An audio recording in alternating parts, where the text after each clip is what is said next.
Was the night before Feralia, and my little sister asked me to tell her a scary story. So, when my sister's grandmother left for the night, I walked up to her lantern and using both my wings and fingers, I told her the story of the labyrinth at the pumpkin house. I told her about the fairgrounds, the corn maze, the ranch, the docks, the cemetery, the mausoleum, and even the pumpkin house in the center of it all, and how the myself mirror was supposed to work. Even as she yawned and her eyelids grew heavy, I told the story. Even when her breathing grew even and her light snores could be heard, I told her the story. I didn't know how much of what I said made it into her dreams and how much of it she misunderstood, but it was nice to see her sleeping peacefully for the first time in so long. She thought no one saw, but I saw how sad she had been lately. She didn't bother packing a coat when she went to school. Most days she skipped breakfast and lunch, barely eating at dinner, cleaning only her bowl, fork, and glass, putting them away. She would never argue back with her grandmother, just accepting all the yells and insults without even bothering to protect herself. It was like she gave up on everything. She wouldn't even write and she barely spoke to me at all. And I just realized tonight was the first time I saw her smile in months. There was something inside of her, and she wasn't willing to let anyone inside to help her. All I could do was be here for her. But I think tonight was the first time I saw my sister's old joy again. I flew over to the lantern to blow it out when I became aware of two others standing in the room. By my sister's desk, I saw a girl with a large hat and many ribbons in all colors, including purple. A girl I haven't seen since I was very young, and despite it being almost 5 years before, the girl with the hat and the ribbon still looked the same. The Marquess of Madness herself. And by the door stood a boy with a large white smile and bright golden eyes. A boy I have never seen myself, but I heard about plenty of times within books and stories. A trickster that the wise never trusted, but only the foolish never dealt with. The golden-eyed child, right now a boy. If you saw his smile, you would also not trust him, but his eyes held a lot of kindness. A walking contradiction, but one that was necessary to the world. On the desk, the Marquess left a book about the size of a diary. It had a golden crown on a red shield. She also laid a golden fountain pen next to it, along with a paper bag full of gummy isopods, my sister's favorite candy. I stayed hidden behind the lantern as the golden-eyed child approached the desk with his own gifts. The book he'd laid down was large, like a picture book. The cover read it was The Story of the Pumpkin House. He also laid down a compass and a key of immaculate iron. Only then he turned his golden eyes towards me. We both know you're here. Your sister is one of the bravest and most powerful beings we've run across in a long time. She will have many great challenges ahead, but she will have both of our gifts to help. And of course, her sister, the golden-eyed child said to me with his large smile.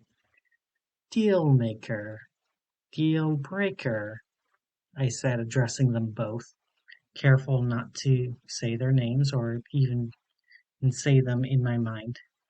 They both could be kind or cruel, and it wasn't very easy to tell what they were going to do. The golden-eyed child was old, but compared to the Marquess of Madness, he was practically a toddler. So I made sure to address him first. I am sure she will be grateful for your gifts, but what is the occasion for? I asked, making sure I didn't anger either of them. Fortunately, I didn't anger them. This time, the young girl who wasn't a young girl spoke. It is because of what she did, what she will do, what she is doing, and what she will always choose to do. Today is her naming day, after all. She chose it herself. No predestination, no prophecy, no path pushing her that way. And yet, every time, every choice, and every chance, she chose the fifth path. And every time she impresses me. What do you mean? You mean she hasn't done anything yet?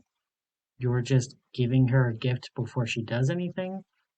I asked before she giggled, and I realized I said something silly to her. Ah, yes, time. Right now I am standing in your bedroom. I am also curled up in a cornfield crying for help. I am also crawling down the rabbit hole for the first time ever. I am the goddess who shaped Lockhart.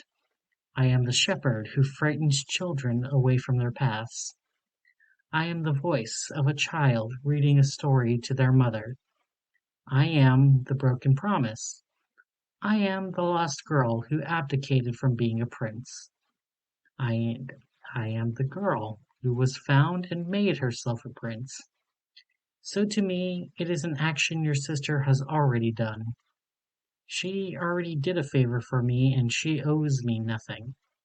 But she will choose to help me every time. The young girl finished. I blinked at her, struggling to keep up, so instead the golden-eyed child spoke.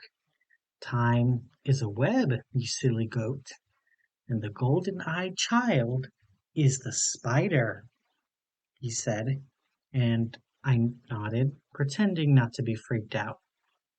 This seemed to satisfy them, and they started to make their way to the door, before the golden-eyed child stopped and turned to face me. You know, if you ever need us, you need only say or even think of our names. We will only do it once, but we will be summoned to your aid, he said in his trickster voice.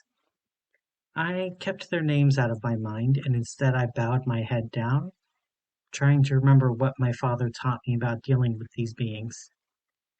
I thank you, fair folk, for your offer, but I have no need for you yet.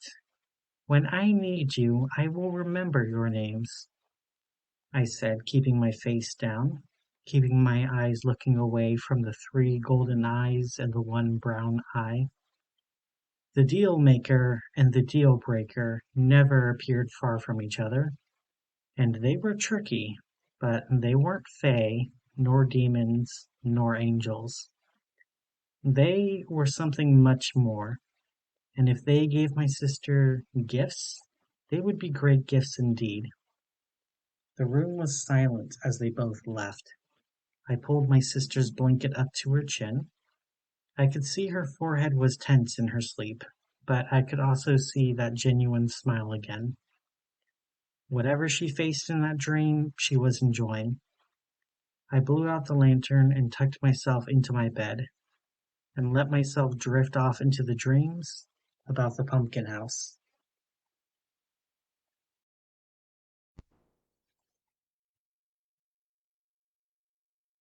In Autumn County, once a year, during the fall, a fair comes to the county. Only open for 13 days, everyone in the entire county looks forward to this day. A day where there are performers, games, prizes, food, and drinks. A festival that seems to say, you worked hard, enjoy the fruits of your labor before winter comes.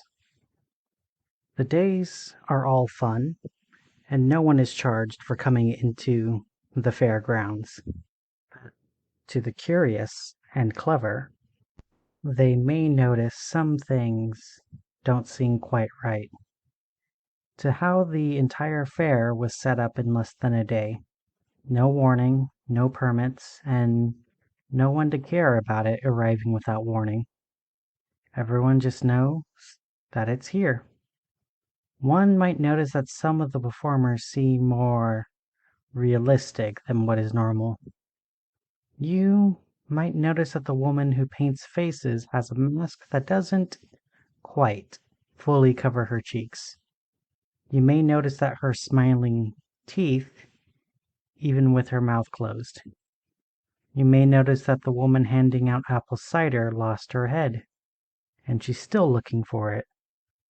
You may notice that the large hairy man with the flashlight sniffs a lot more than a normal man does. You may also notice that he doesn't work on nights with the full moon. You may get lucky with the hay bales and find out they hide gravestones. If you're lucky, the headstones will mark where a body is buried. However, they may not be graves at all. They might be a cenotaph, a stone marker without a body under it. If this is the case, then you're very unlucky. Cenotaphs crave crunchy corpses. Greedy graves gulp guests gradually. They don't care if you are good or bad. The bones all taste the same to them. But don't worry, if you do get buried alive, that won't last long. The living don't languish long, lungs laden with loam. Don't fret for the fallen. Remains don't remain restful in the Feralia fairgrounds.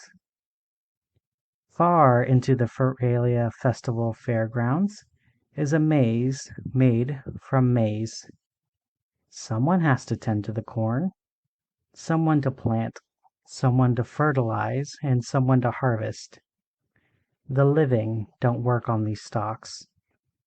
If you're careful, you might notice that the farmhands planting seeds in the soil leave scraps behind in the sods of soil, fertilizer from their own flesh.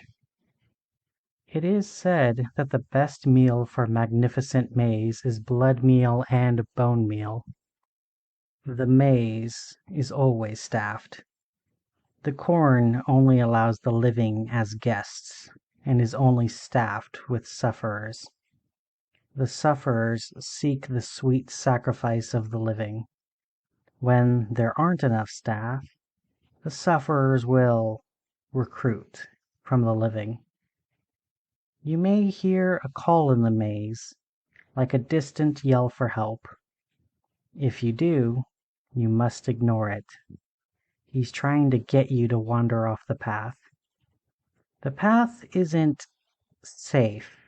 It has sufferers, spirits, spooks, skeletons, and spiders, all of whom are trying to get you to leave the path and into the corn. But it is far safer than the corn itself. But if you wander off of the path, you may run across brittle bones. Sometimes the bones are still moving, not willing to let the crops consume their crunchy carapace. But plants are patient, and the bones will break long before they ever find their way back to the path. But if the bones weren't enough to drive you back to the safety of the path, and if the sufferers aren't warning enough, you may run into the Samhain scarecrow, the scion of the stalks. He's the maze's prince and prisoner, protector and parasite, palisade and pipe. If you are stupid enough to seek the scion, when you first see him, you may not think much of him. A sack of flour and a crudely stitched smile. But when you try to get away from him, you may notice him again, this time closer, and you will notice more details. The sack of flour has arms and legs. The stalks are sticking out at awkward angles, still green and growing, attached to the soil below. Nervous, you back away from the body on the ground, now hoping to get out of the stalks. It's already too late. The next time you see Samhain, he's standing. You brush against him and leap back at first, thinking you got unlucky and ran into a sufferer. You're not so lucky. You brushed up against the scarecrow again. At first, you might wonder how you missed him, but soon you'll notice his eyes. Earlier, you could have sworn he had no eyes, but now you see that he does have eyes behind that burlap sack of a head. They are dark, intelligent, and focused. His stitched mouth doesn't move, but a whisper can be heard. If you choose to stay instead of sprinting for safety, you will hear the Sawin Scarecrow speak. Switch with me. And once you hear that whisper, you will hear it from everywhere. Every stalk, every vine, every leaf, all speaking with the Scarecrow's scratchy voice. Switch with me. Switch with me. Switch with me. And then you run from the Scarecrow. If you are foolish enough to turn around, you may see Sawin move. His body doesn't move. He has no bones, no flesh, and no blood to move him. All that remains is his soul in that sack. The corn moves him, every piece within his body moving like tentacles. The corn doesn't leave the ground, but it moves his body along, slithering in and out of his body, stuffing his body, and causing the Sawin Scarecrow great pain as his body moves. But he risks it because he sees his escape so close. Switch with me. Switch with me. Switch with me. Every plant begs as you try to escape the scion of the stalks. But this is no easy task. Sure, you can get back to the path where the corn cannot touch you, but this field is his fiefdom. Every phantom, field hand, and fiend serve him. Can you outrun every root that rises to trip you? Can you escape every soul that seeks you? Can you sprint past every sufferer that stalks you? If you escape him, you may find your way to a path, and then be surrounded with silence. You are safe on the path, or safer. But just know, Sawin the Scarecrow sees you and stalks you. He sees with every eye and he hears with every ear. Step even a single step off of the path, you will never be seen again. The scion of the stalks doesn't believe in second chances in his maze. If you don't escape him, however, then the corn will overgrow you, holding you down like many hands as the stalks remove the burlap sack that covers the Scarecrow's head. When removed, the corn will place and sew the sack into your skin. The corn will grow into your body. You will be paralyzed as it replaces your bones and organs, and you will feel all of it. And not just in your body. Everything that lives, dies, and undies in the maze, you will feel it like it is your body. You will be able to see through the crows. You will taste the soil through the worms. You will feel the sting of sacrifice through the spirits. You will hear through the ears of the corn, and you will smell through all of the guests who walk through the maze. In time, you may adjust to the pain, learn to use this great power, and try to scare the living towards you. Or you may try to corner them, but do it quickly. When they leave your maze, you can no longer access them, and you have at most 13 nights to master this power and to find someone to replace you. If you were unfortunate enough to get caught on the last night, or you didn't master your power before the fairgrounds closed down, you won't get another chance for a year. Why would anyone ever wander through the maze instead of staying safe in the fairgrounds? To those who solve the puzzle, they are given 3 boons by the Sawwind Scarecrow, a reward for resisting temptation and doing what he could never do. His first boon is a clue to the mystery of the Pumpkin House. It is written on a piece of paper made from the corn itself and written in blood, readable only to the one who it is given to. What does it say on the paper? Well, you will have to earn his boon first. His next boon, he opens 2 paths. One leads back to the fairgrounds, where it is safe and fun.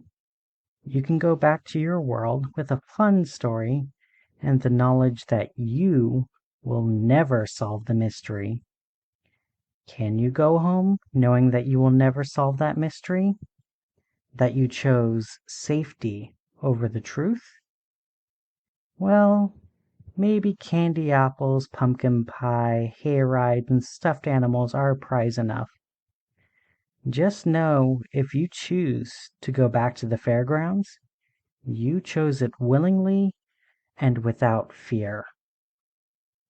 Or you can choose his other path, the one that leads to the Rancid Ranch, a place with far more terrors than the fairgrounds. But with that terror comes treasures, a place where you can pet plesiosaurs, where you can hunt with the hellhounds, and where heroic hunters will educate you on the monsters of the world. Beware that, when fighting monsters, you yourself do not become a monster. For when you gaze long into the abyss also gazes into you. If you choose this path, do so willingly, but do so with caution. Oh, the third boon, offered by Sawwind Scarecrow, scion of the stalks? I almost forgot. Thank you for reminding me. His third and final boon is your life. He never grants that boon twice. So, when you choose your path on those crossroads, choose with care. You won't ever get a second chance. So, think carefully before you make it to the crossroads. Do you choose truth or do you choose safety?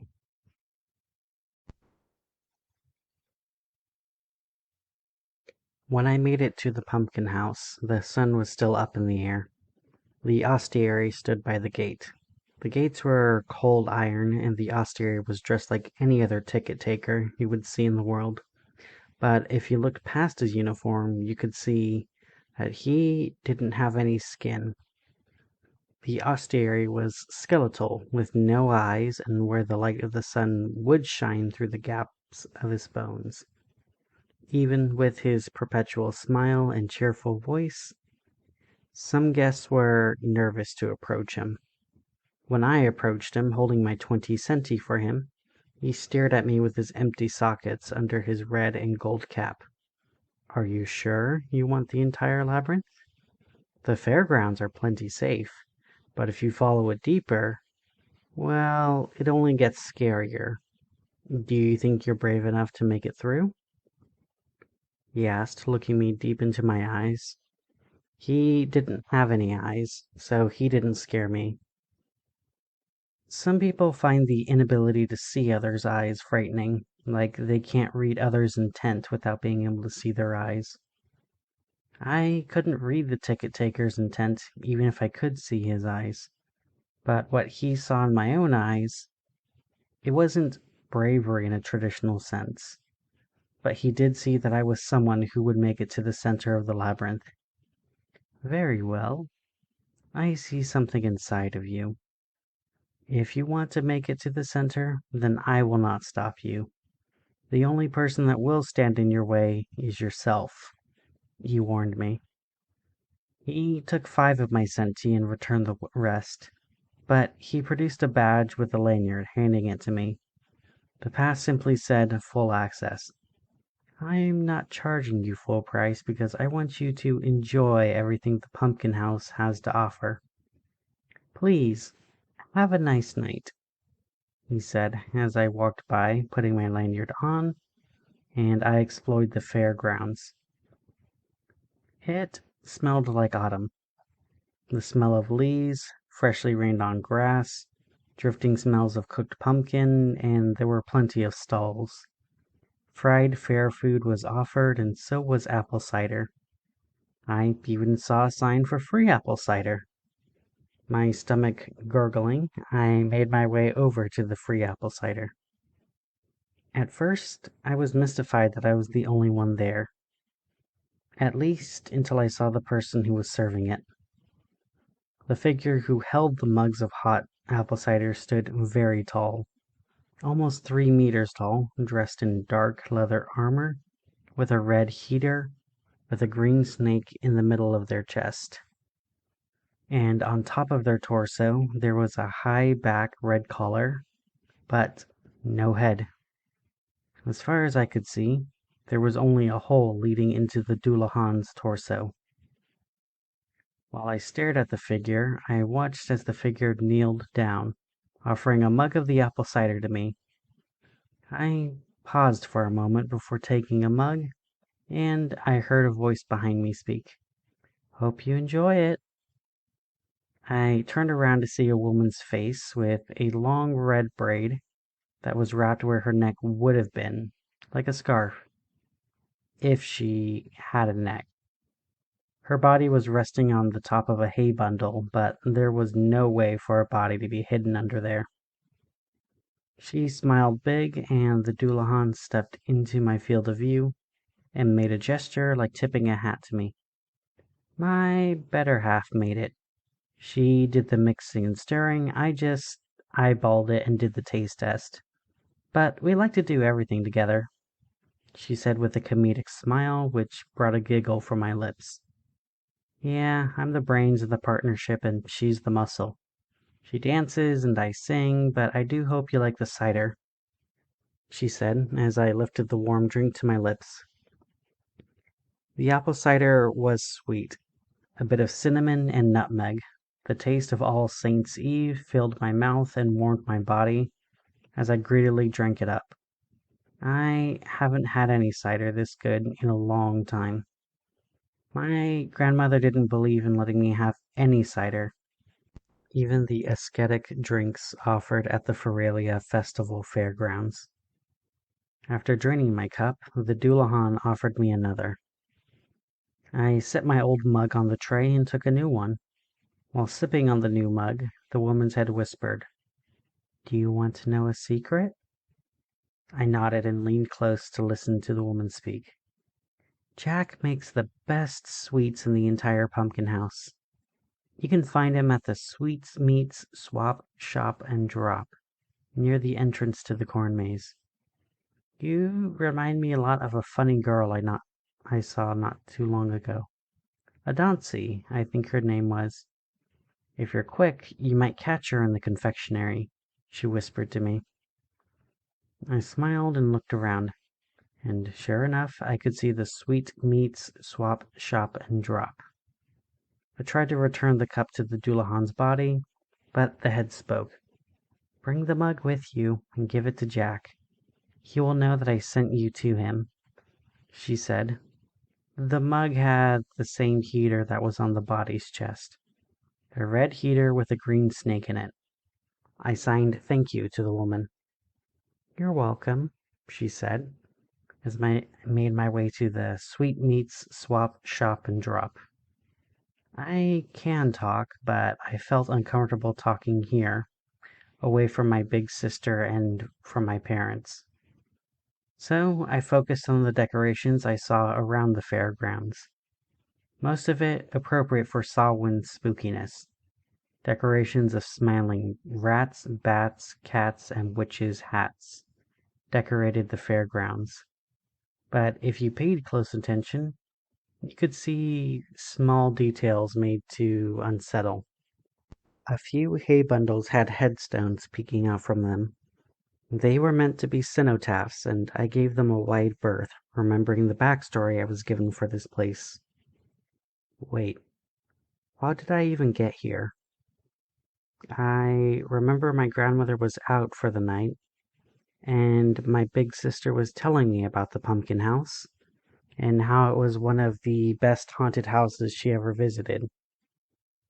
I remember blowing out the candle she was using to make a shadow play, but after that it got fuzzy. Maybe I heard the backstory from her. I don't know where I heard the backstory from, but I knew it well enough to know that the cenotaphs were hungry, and if you sat on one, it would consume you. It was probably an exaggeration for environmental storytelling, but still didn't want to test it.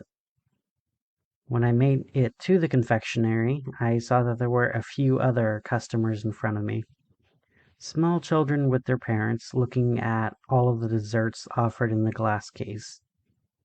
The sweetmeats swap shop and drop looked like a small shop on the outside, but on the inside there were aisles upon aisles of candies, cookies, confections, confits, candles, chocolates, combs, coffee beans, cupcakes, chiffon cakes, creams, cocoa, cheesecakes, cones, ciders, caramels, candy crickets, caramelized crickets, crusts, custards, cherries, coconut, seafoam, and so much more, not all of it starting with C. I stared at the gummy isopods. They were my favorite with how colorful they were, and the bit of juice in the middle. I grabbed the tongs, but I looked for the prices for any of the confectionaries. No prices were listed, but that only made me disappointed as I put away the tongs for grabbing the gummy isopods. My grandmother always told me if you had to ask how much something cost, then you couldn't afford it. When I put the tongs away, I heard a voice call down from the end of the aisle. Hey there, are you looking at the gummy isopods? You can take a bag if you want. They're all free for our full access guests. I turned to face the voice when I saw who it was. He wasn't very tall, but he still had an intimidating presence. He was wearing plaid and worn down overalls with plaid gloves that covered his hands. His head was what drew my attention. His head was a carved pumpkin. His eyes were triangles pointing up, which indicated he was smiling and benevolent. His nose was another upward pointing triangle, with his mouth smiling wide with square teeth. Inside of his head I could see a single red candle. The light shone out of his head. It lit up part of the shop in the ominous glow. But just like the Dullahan, I got no bad feelings from him. He seemed genuine, and it took me too long to realize the man with the carved pumpkin for a head was Jack of the Sweetmeats Swap Shop and Drop. I signed thank you to him as I grabbed the pincers to grab the gummy isopods. I filled a confection bag with what I think is a quarter of a pound as I head to the counter where Jack was now standing. Everyone else in the shop already left as I walked up to the counter and stood there awkwardly. I didn't know what to say. I expected him to ask for my parents or simply tell me to go, but instead a friendly voice echoed from his carved mouth. His mouth didn't move and there were no actual eyes, but I still didn't want to meet my eyes to the red glowing holes where his sight came from. Is there anything else I can help you with? Jack asked me. Awkwardly, I nodded and lifted the Dullahan's mug up for him to see. He took the mug from my hand as he held it up to the red candlelight while he examined it. Oh, you must be looking for a Dauncey. She's about your age. She got a big bag of candy compasses before heading to the maze. She's heading deeper into the festival. She wants to find her way to the prize in the pumpkin house. Jack's voice flashed from friendly to fearsome. If that's what you seek, go into the maze and press deeper into the labyrinth. The Rancid Ranch has a lot of things the fairgrounds don't offer, but it's much scarier, and it only gets scarier from there. Is that what you want? Jack asked me. The lights in the shop dimmed with every word.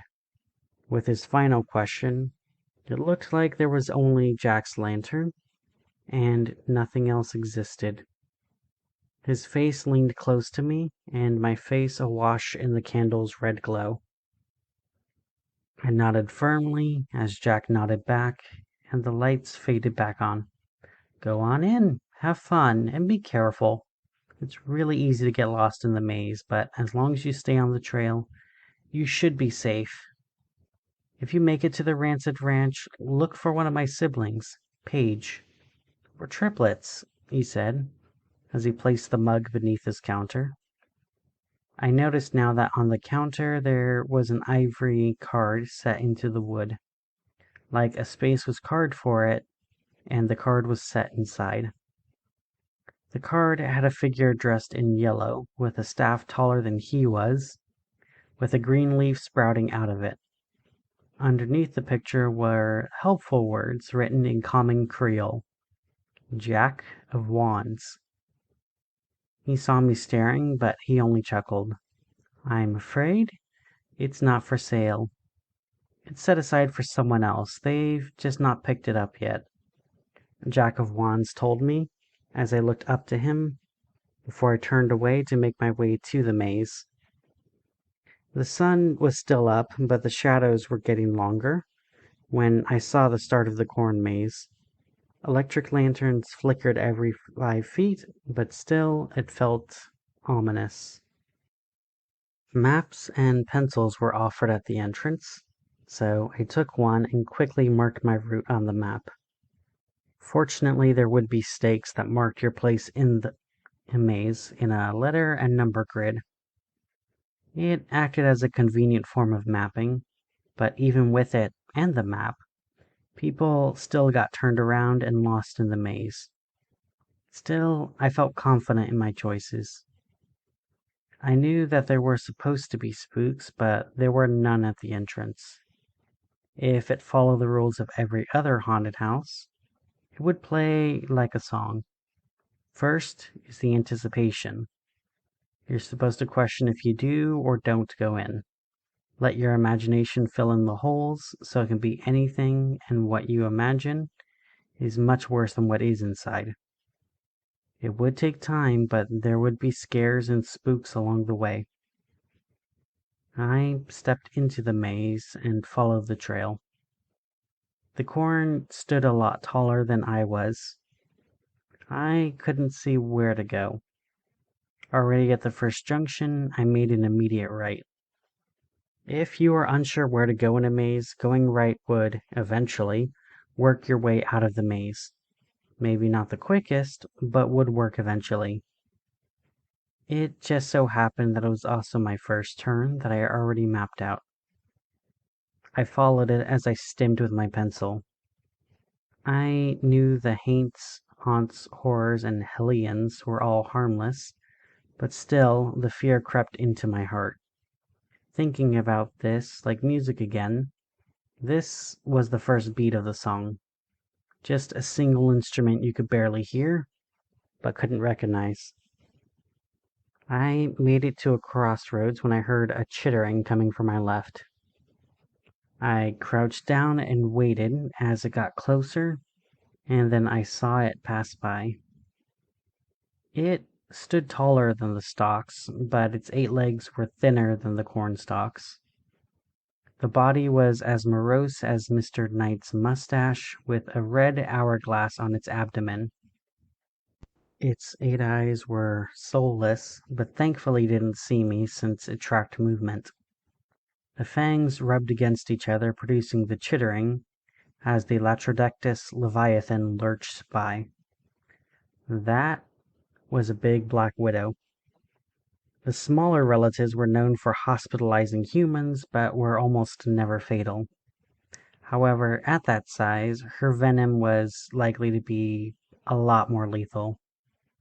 They weren't kidding about the spooky spiders. They were really here.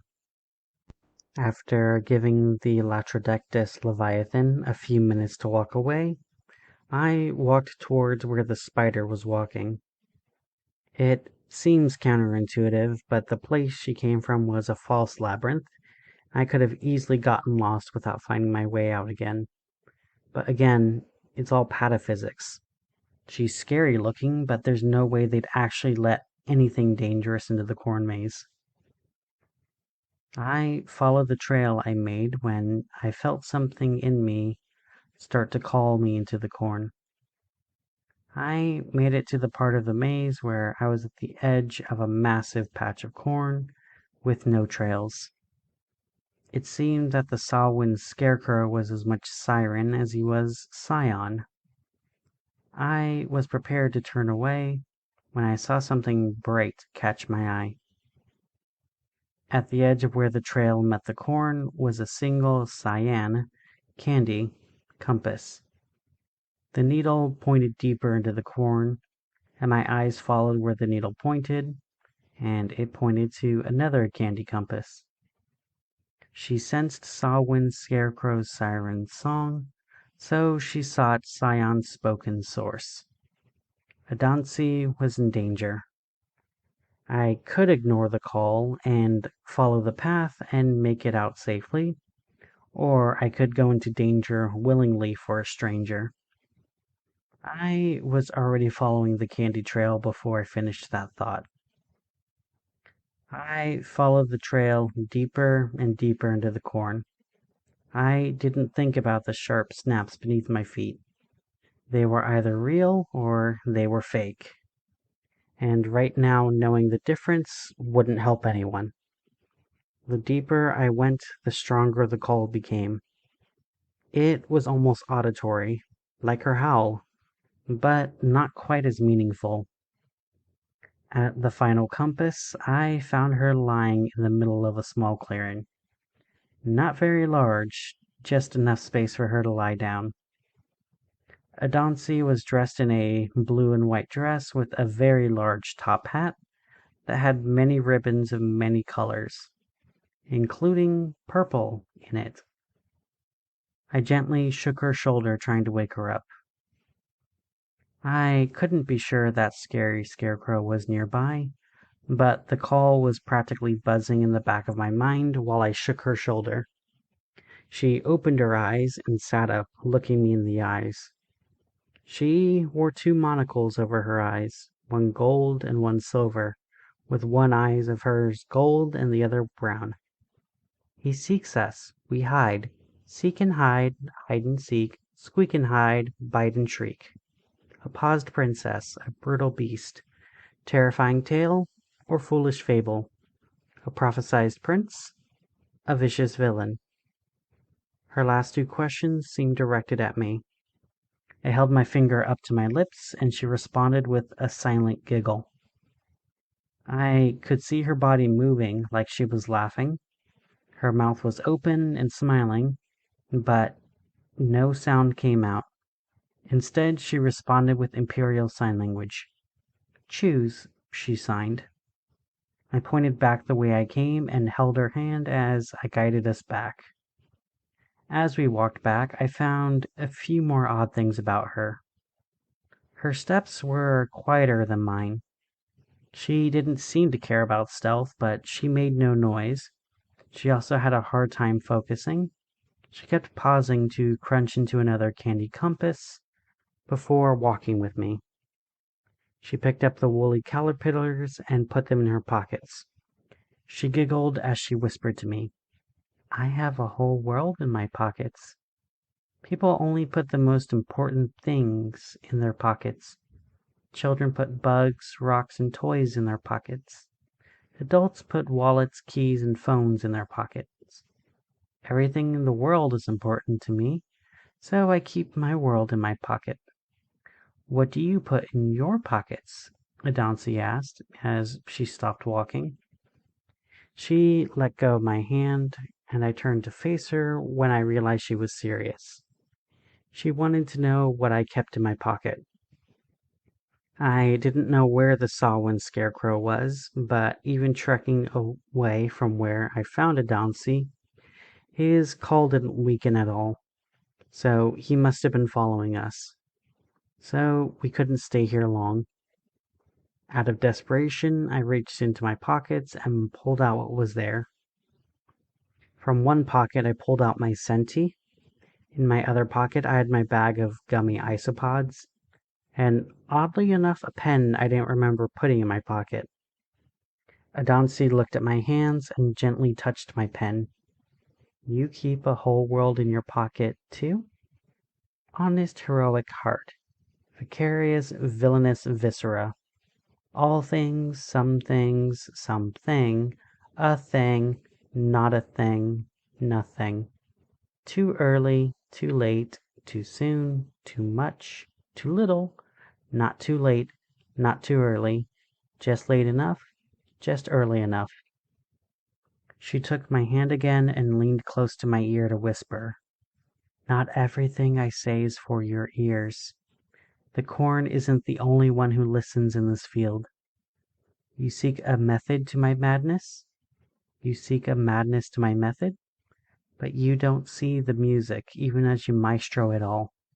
Marvelous mystery, maestro?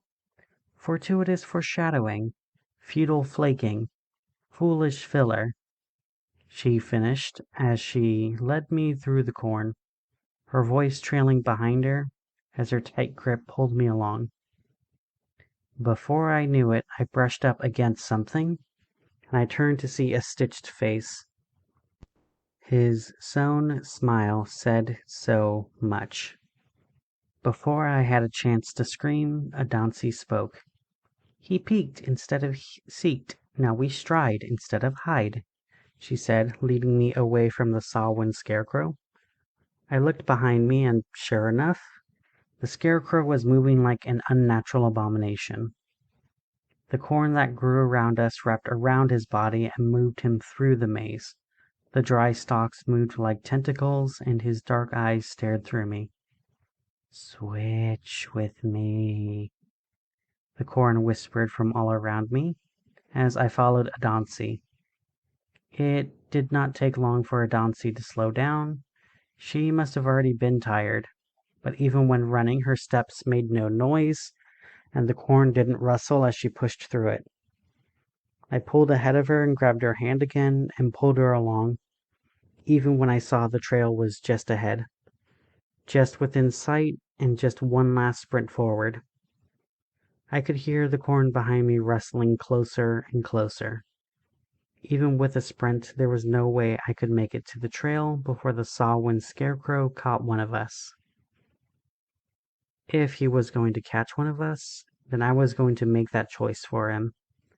I got behind Adansi and shoved her forward into the trail in safety. She didn't need to be able to outrun him. She just needed to be able to outrun me. After I shoved her into the trail, I tripped forward and fell into the dirt. I turned to face the scarecrow that stared down at me. He seemed to be in shock, not sure what to do in this situation. Even the corn ceased its incessant chattering. What was he expecting? He had me, so why wasn't he doing anything? While I contemplated that mystery, an orange candy compass hit him just beneath his eye. "Towards me! Leave him! Leave danger! Towards safety!"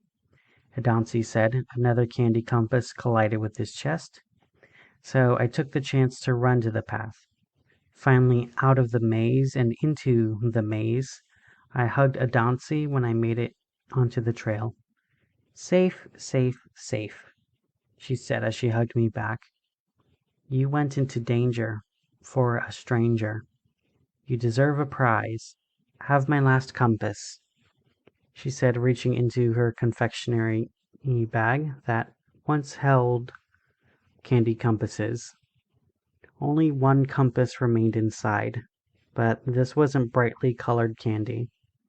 It was aluminum and glass, with a needle inside pointing down the trail. "This doesn't just point north. It points the fastest way to what you seek. Not safest, not bestest, not calmest, fastest."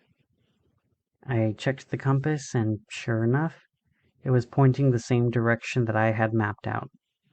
I pointed that way, and Adansi grabbed my hand. "What you seek isn't always what is hidden. What is hidden you don't always want to seek," Adansi warned before we walked through the corn maze. It took time, but no more spooks nor spirits appeared. Sometimes I would hear rustling in the corn, but nothing got close. When we made it to the end, which initially appeared as a dead end, with a scarecrow and a stake. When we got close to the scarecrow, his head lifted, and I could see those familiar dark eyes shining through the holes in the burlap. The Salwyn scarecrow spoke.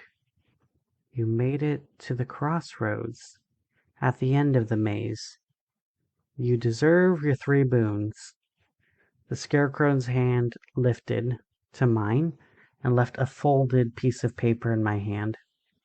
I unfolded it and read the red words. "A true crossroads has 4 paths. 5 if you're clever." The note read. While I wondered what it meant in the situation, I heard the corn rustle again as 2 paths opened up. To my left, it led back to the fairgrounds. I could see the hay rides and smell the apple cider from here. And just to be clear, there was even a wooden sign that marked it as the fairgrounds. And to my right, a path opened up which had a faded wooden sign that read Rancid Ranch. I could see a dry-looking ranch that had many large corrals and a lot less people. Already Adansi took the path to the right and made her way to the Rancid Ranch. "Do you choose safety or the truth?"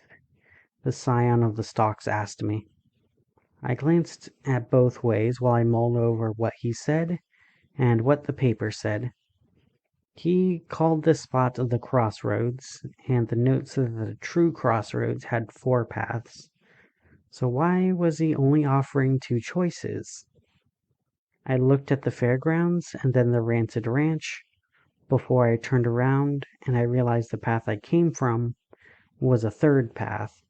So if that was the 3rd path, then the 4th must be. I peeked around the scarecrow, and sure enough, behind him was a narrow path that led to another part of the Rancid Ranch. I lifted my compass, and it pointed down that same path. Satisfied with my answer, I pointed at the path behind the scarecrow. "Very well. If that's the path you choose, then I give you my final boon, your life. Take it and go," he said as I slipped by him and traveled down the path. My compass pointed down as I stepped through the path and made it to the Rancid Ranch.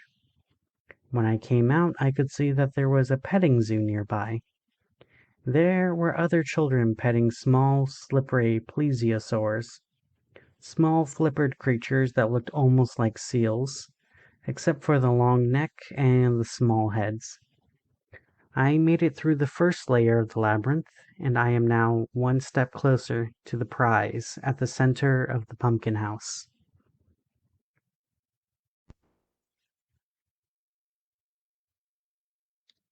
Far from the Feralia fairgrounds, there is a ranch. The owner, Robert Romero, struggled to make ends meet. His wife already passed away in these hard times, and all he had left was his son, Richard. In an act of desperation, Robert went to the dammed docks carrying his wife's urn. When he returned hours later, he had a single egg with him. He did not have his wife's ashes anymore. He dug a large pond in one of his now empty corrals and left the egg in a nest of rotting hay. Soon the egg hatched and his first beast was born, a reptile with 4 flippers, a long neck, and sharp teeth, even after birth. But this beast helped single-handedly save the entire ranch. People would come from far and wide to see the beast of the Romero Ranch. But soon the fame faded and the money with it. A single monster was no longer enough to bring in the crowds. So Robert took 3 of his best horses down to the dammed docks. When he returned with 3 unique beasts. The first was a large dog with fur as dark as night and teeth as white as bone and eyes as red as blood. The hellhound became the new family dog, protecting the Romeros from any threats that may come close. If you look closely, you may see a dog as large as a horse wandering around. Don't worry, he's friendly to you, if you're friendly to the ranch. The second beast was a very large Shire horse with gorgeous white fur and a dark mane. A powerful horse with more strength than a team of horses, and gentle as can be. Obedient and gentle to everyone. Kind enough and gentle enough for even the most timid of children to ride without fear. But when the full moon rose, the truth of the pale horse was revealed. A skeletal horse, with eyes gray as hell's ashes, with a saddle tied onto its back, made for a rider that all of the armies of the earth would dare not oppose. A rider who still seeks out his lost horse. The final beast started small, no bigger than a chicken, with big eyes and a strong nose, and it walked on 2 legs. It had to be fed strange meat that Robert would never explain where he got, but his son assumed it had to be obtained from the dammed docks. This creature, simply named Rex, grew year after year, till a colossal concrete corral had to be constructed around the cantankerous creature.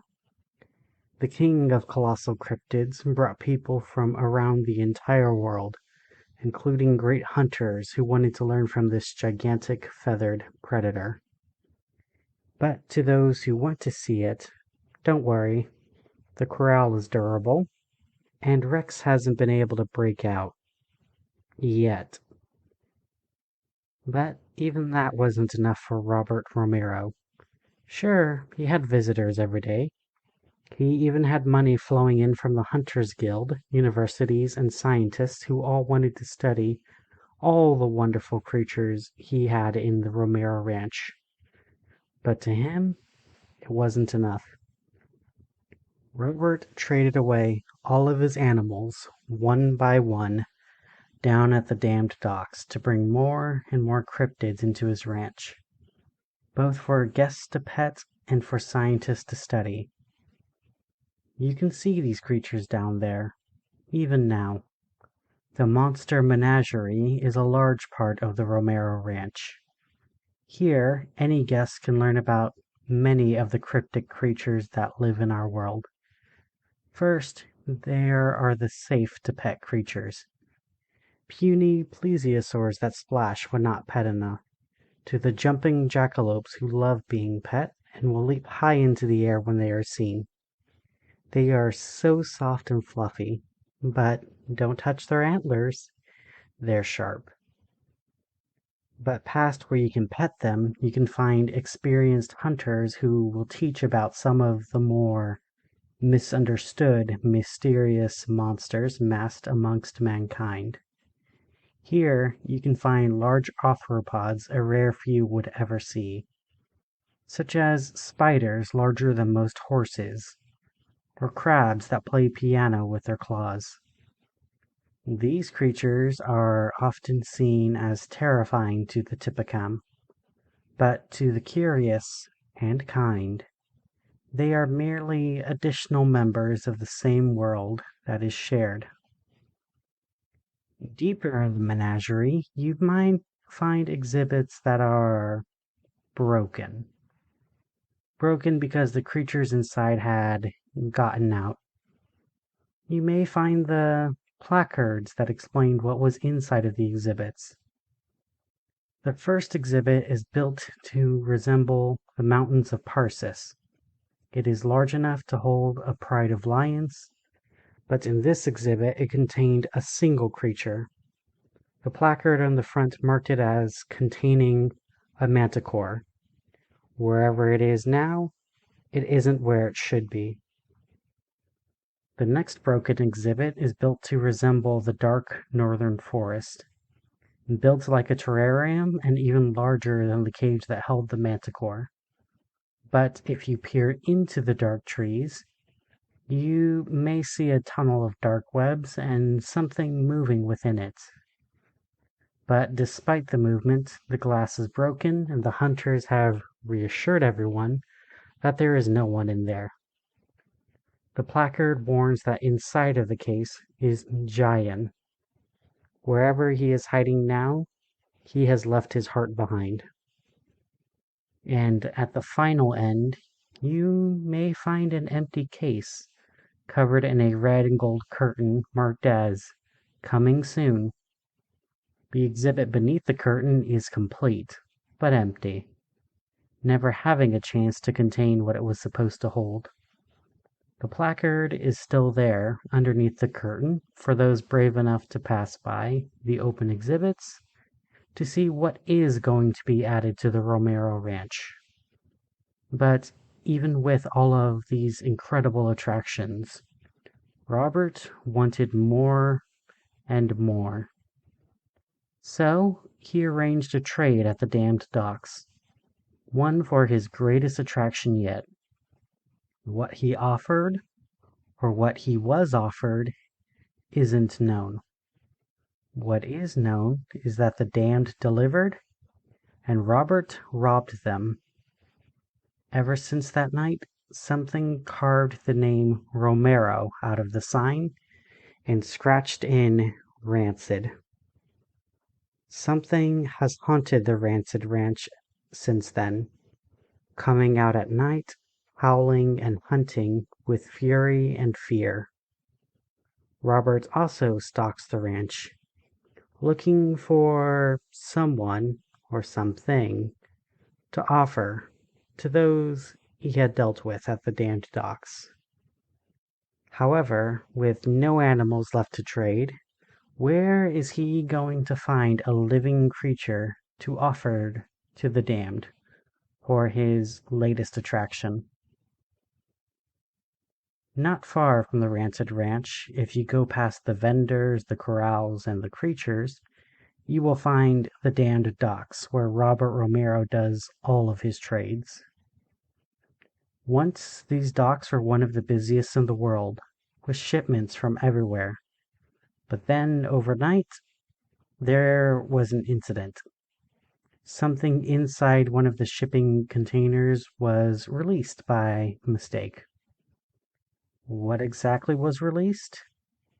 There were no survivors to tell the tale, and anyone who went to collect the bodies never returned.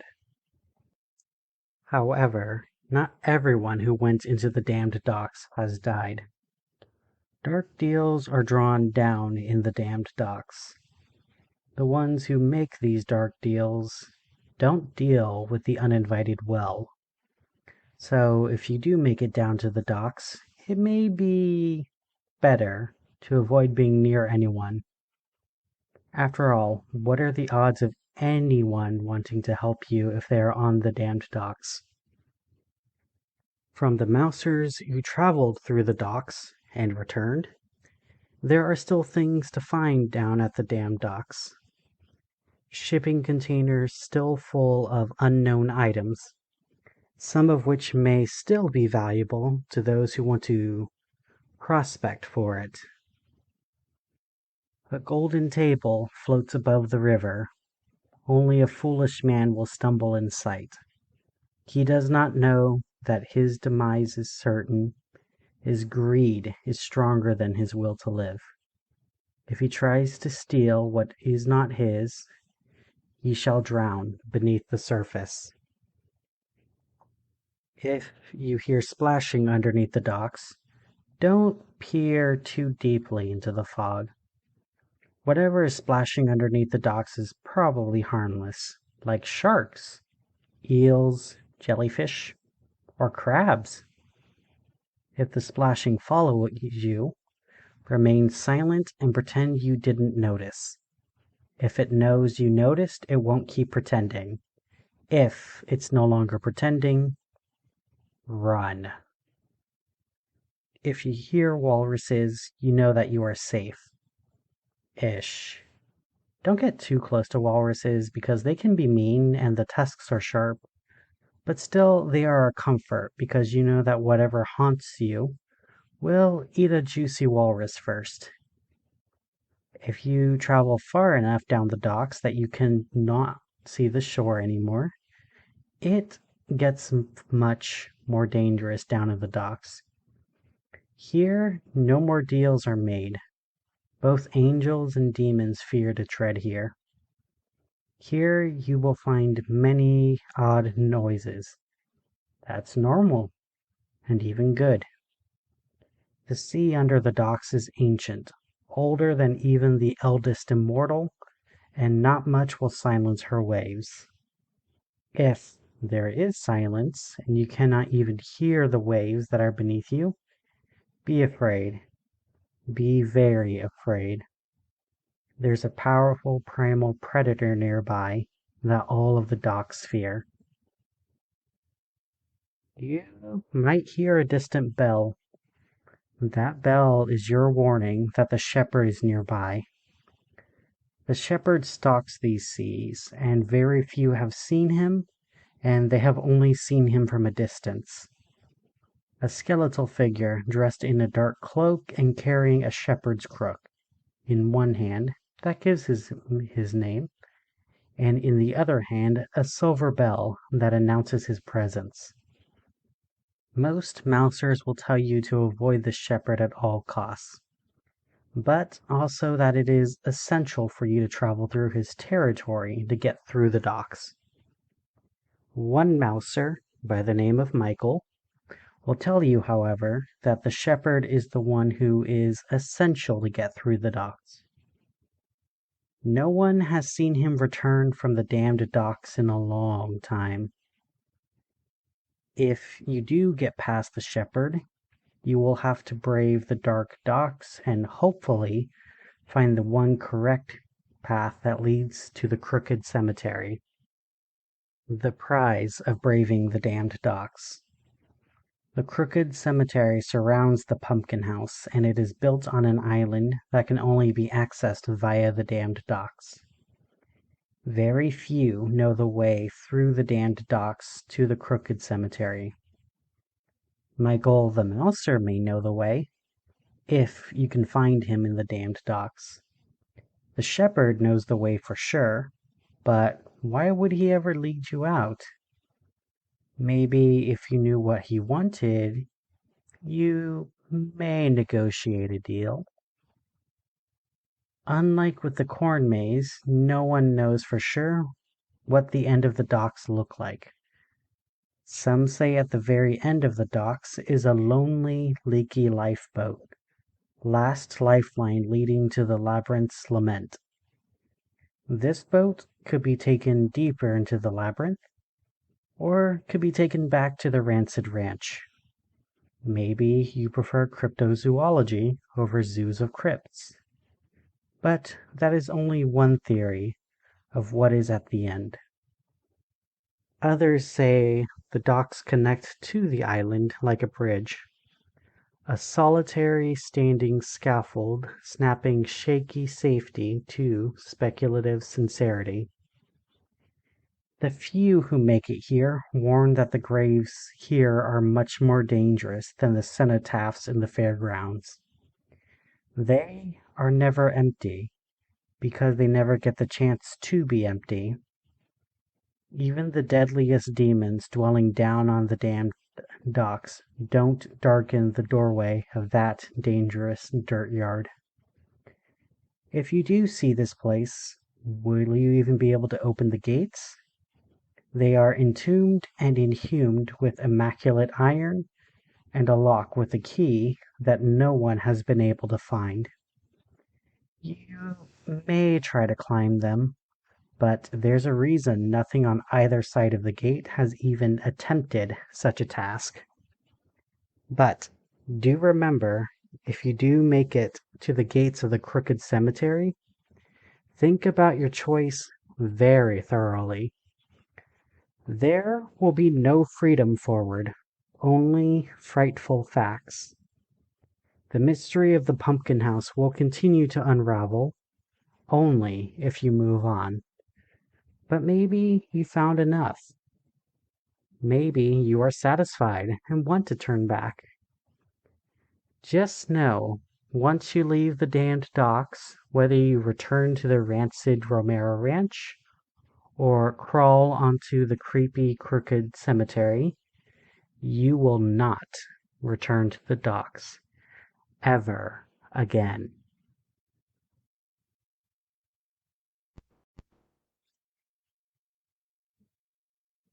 The first thing I thought about the Rancid Ranch was the smell.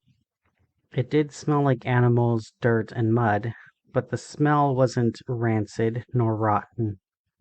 Maybe it was only alliterative or metaphorical? I wasn't sure, but smells don't usually mean a positive metaphor. No one ever says the situation smells to mean that it smelled good. They said it smelled because it smelled like a bad situation. The next thing I noticed about the ranch was the corn acting as a buffer around the entire ranch. There were no entrances nor exits as far as I could see, even where I came from. Logically, there had to be a way back, but none as far as I could see. They were going to make it look like my choice between truth and safety was indeed a one-way trip. I couldn't see a Dauncey anywhere, but I could see a lot of people in the Rancid Ranch. Not as many as the fairgrounds, but definitely a lot of people, and even a fair amount of children. I saw three areas I could go to: the monster menagerie on the left, the mythical market forward to where I was, and then the cryptid corrals to my right, all of which looked incredible, but deciding to stick to a systematic approach, I walked left to the monster menagerie. The first area had a few children looking down into a small wave pool. It was waist height and everyone was looking down into the water with rapt attention. Mystified, I approached the water, worried about what I was going to see. Anything that could catch the focus of children was usually something to worry about. However, when I peeked into the water to see what it was, I smiled.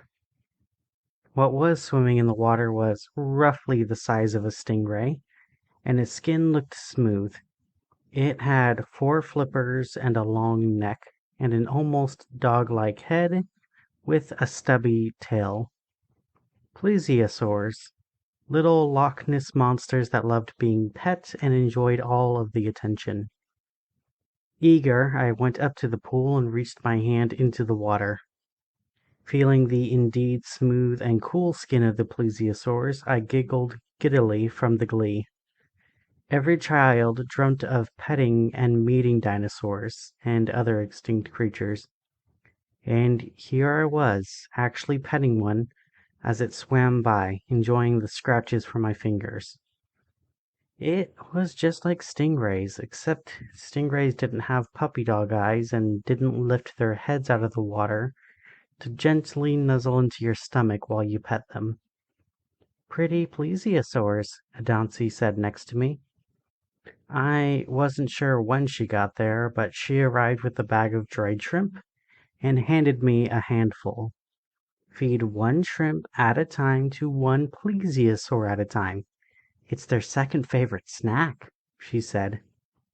Foolish fingers are their first favorite, she whispered as I dangled a shrimp from between my two fingers. I quickly laid my hand out flat and fed the shrimp one at a time to the puppy-eyed plesiosaur in front of me. The barks it let out were more seal-like than dog-like, but I could tell they were happy with me. Met a friend and a friend met you. So many monsters to meet in the menagerie, so few friends to flee. Adansi said. Her shrimp was now gone, and my own disappeared soon after. Want to see the jackalopes? They're crepuscular. They're most active around dawn and dusk and dawn. They're like mosquitoes, but they're cuter than mosquitoes. They will cut more than mosquitoes, too. She giggled, leading me away from the plesiosaurs to first the paper towels to dry off, and then to a large fenced-off area. In the grassy fenced-off area I could see many rabbit-like creatures. They were fluffy and larger than most rabbits. I could see them lay on their side and showing their bellies with their legs kicked out, their antlers lying in such a way that they didn't collide with any other jackalopes. The hunter at the gate told us the rules when meeting the jackalopes. Be careful of their antlers. If they feel threatened, they will try to gore you. If they jump into the air, that's normal. It means that they're happy. Sit down near them and let them approach you and sniff you. If you reach out a hand and they don't get closer, that's okay. Give them time and they will want to get closer to you, he explained before opening the first gate and then the second gate into the small grassy area. Adansi sat down and I sat next to her. She held a finger up to her lips and reached out her hand to the flaggerdoot of jackalopes in the corner. A group of rabbits is called a fluffle, and a group of jackalopes is called a flaggerdoot. One of the small kits approached Adansi's hand. Its horns were barely nubs as it approached Adansi. Its white fur stood up until it sniffed Adansi's hand and it relaxed. Adansi picked up the little lagomorph and gently patted it while she whispered to me, I love all bunnies, and all bunnies love me. I even have a special treat, she said, gently dragging a bowl over, while she removed a flask from her pocket. The hunter scowled at her until she handed it to him. The hunter opened the flask, sniffed the liquid, before handing it back to Adansi. That's fine, but don't spoil them too much, Marquess of Madness, he said as Adansi filled the metal bowl with an amber fluid. Adansi whispered to me again as the small kit hopped off her lap to start drinking the fluid with the other bunnies. Lavender herbal tea. Special treat. You want some? She asked, this time offering me a sealed glass bottle of tea. I opened it and drank it. Sure enough, despite being in her pocket for who knows how long, the tea was still cold and delicious. Lavender was one of my favorite scents. It reminded me of my mother and how she would add it to her drinks. I felt Adansi's hand rest on my back. Don't worry. They'll come to you. Be patient and they'll find their way to you. It isn't your fault, no matter what anyone says, she said in a solemn, serious way. I didn't know that Adansi could speak. While I sat there wondering if it was going to be worth responding, before Adansi continued, I'll help you hold one, she said. I then realized she was talking about the horned rabbits, and not something else. Adansi reached down to the small kit and picked it up. Handing it to me, he barely filled my cupped hands, and even then he was lighter than I expected. He was more fluff than anything. Still, though, seeing those big, beautiful eyes looking up at me, I saw the horned rabbit yawn big before flopping onto his side in my hands. I gently lowered him to my lap and petted the sleeping kit. Don't worry, he'll wake up soon. Some people think it's good luck to have a kit cat nap on them. They say it means you're so good with animals that they'll consider you safe to sleep on. And when the others see you safe with their kit, well, look, she said, pointing at the jackalopes in the corner. They all approached me cautiously. They sniffed me and the kit sleeping on my lap before they decided to lay down next to me. They flopped down on their sides, showing me their bellies and their legs kicked out. That means they like you. Don't touch their bellies, though, Nancy told me. I listened to her, but I still gently pet the sleeping kid on my lap. I don't know how long we were sitting there, but after a while, the kit woke up and hopped off my lap, and the other horned rabbits parted from me. That was fun. What else is in the menagerie? Nancy asked, getting up and brushing the hay and grass off of her dress and offering her hand to me. I took her hand and stood up. After that, we left the horned rabbits and traveled deeper into the menagerie. The monsters here weren't petable, but just as fascinating. In one aquarium, a hunter with an anchor tattooed on his chest told us about the surgeon crabs inside. Their legs were over 2 meters long, but their claws didn't end in pincers, but a scalpel made out of keratin. We watched through the glass as the large arthropod delicately cut through the seagrass and lifted the cut blades to its jaws and snack on the grass. It was fascinating to watch the surgeon crabs eat, but we soon moved on. We soon made it to the section of the menagerie that had empty exhibits. The first one I saw had a missing plate of glass up front with a placard in front of it mentioning it as the Manticore. Despite the rocks and sand inside, it didn't feel right. It took a moment before I realized what it was. The exhibit didn't smell like it had an animal inside of it. Even the cleanest of animals had a smell, but the Manticore exhibit didn't smell like a large cat, nor any animal at all. Of course, the Manticore being released was just another part of the haunted house. There never was a Manticore inside of that exhibit. Now, a bit more confident, I checked out the next exhibit. It did indeed look like the northern forest, and my confidence waved when I smelled the exhibit beyond the broken glass. It smelled rancid, like a tarantula's terrarium. Deep inside of the case, beyond the trees, I could see a funnel of webs. A spider's den. I glanced down into the spider's den, and indeed, I could see something moving. I couldn't tell for sure what it was down there, but I could see 8 points where something was reflecting back at me. Adansi grabbed my hand and whispered to me, "Leave him alone. He's on break. It's rude to interrupt people when they are on break. They only get 15 minutes and he works hard," Adansi said, leading me away from the case. Now led to the furthest exhibit I saw. It was indeed covered with a red curtain marked "Coming Soon," but I could see the corner of the plaque peeking out. Curious, I ducked beneath the velvet rope and parted the curtain just a little to read the plaque in full, to see what it was beneath the curtain. Adansi stayed on her side of the velvet rope, admiring the texture of the velvet rope in her hand.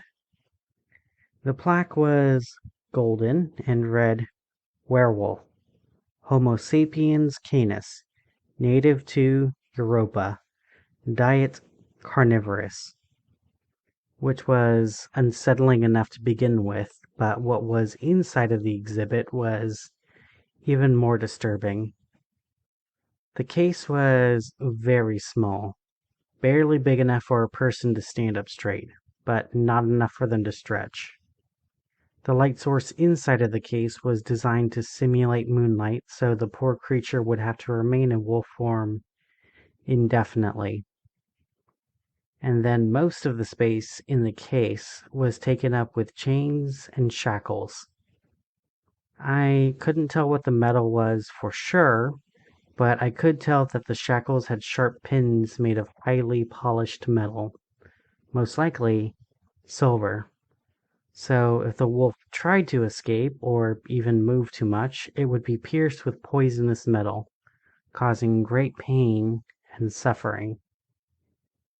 This didn't match any of the other exhibits here, but it did explain what Mr. Romero was trying to trade for at the docks.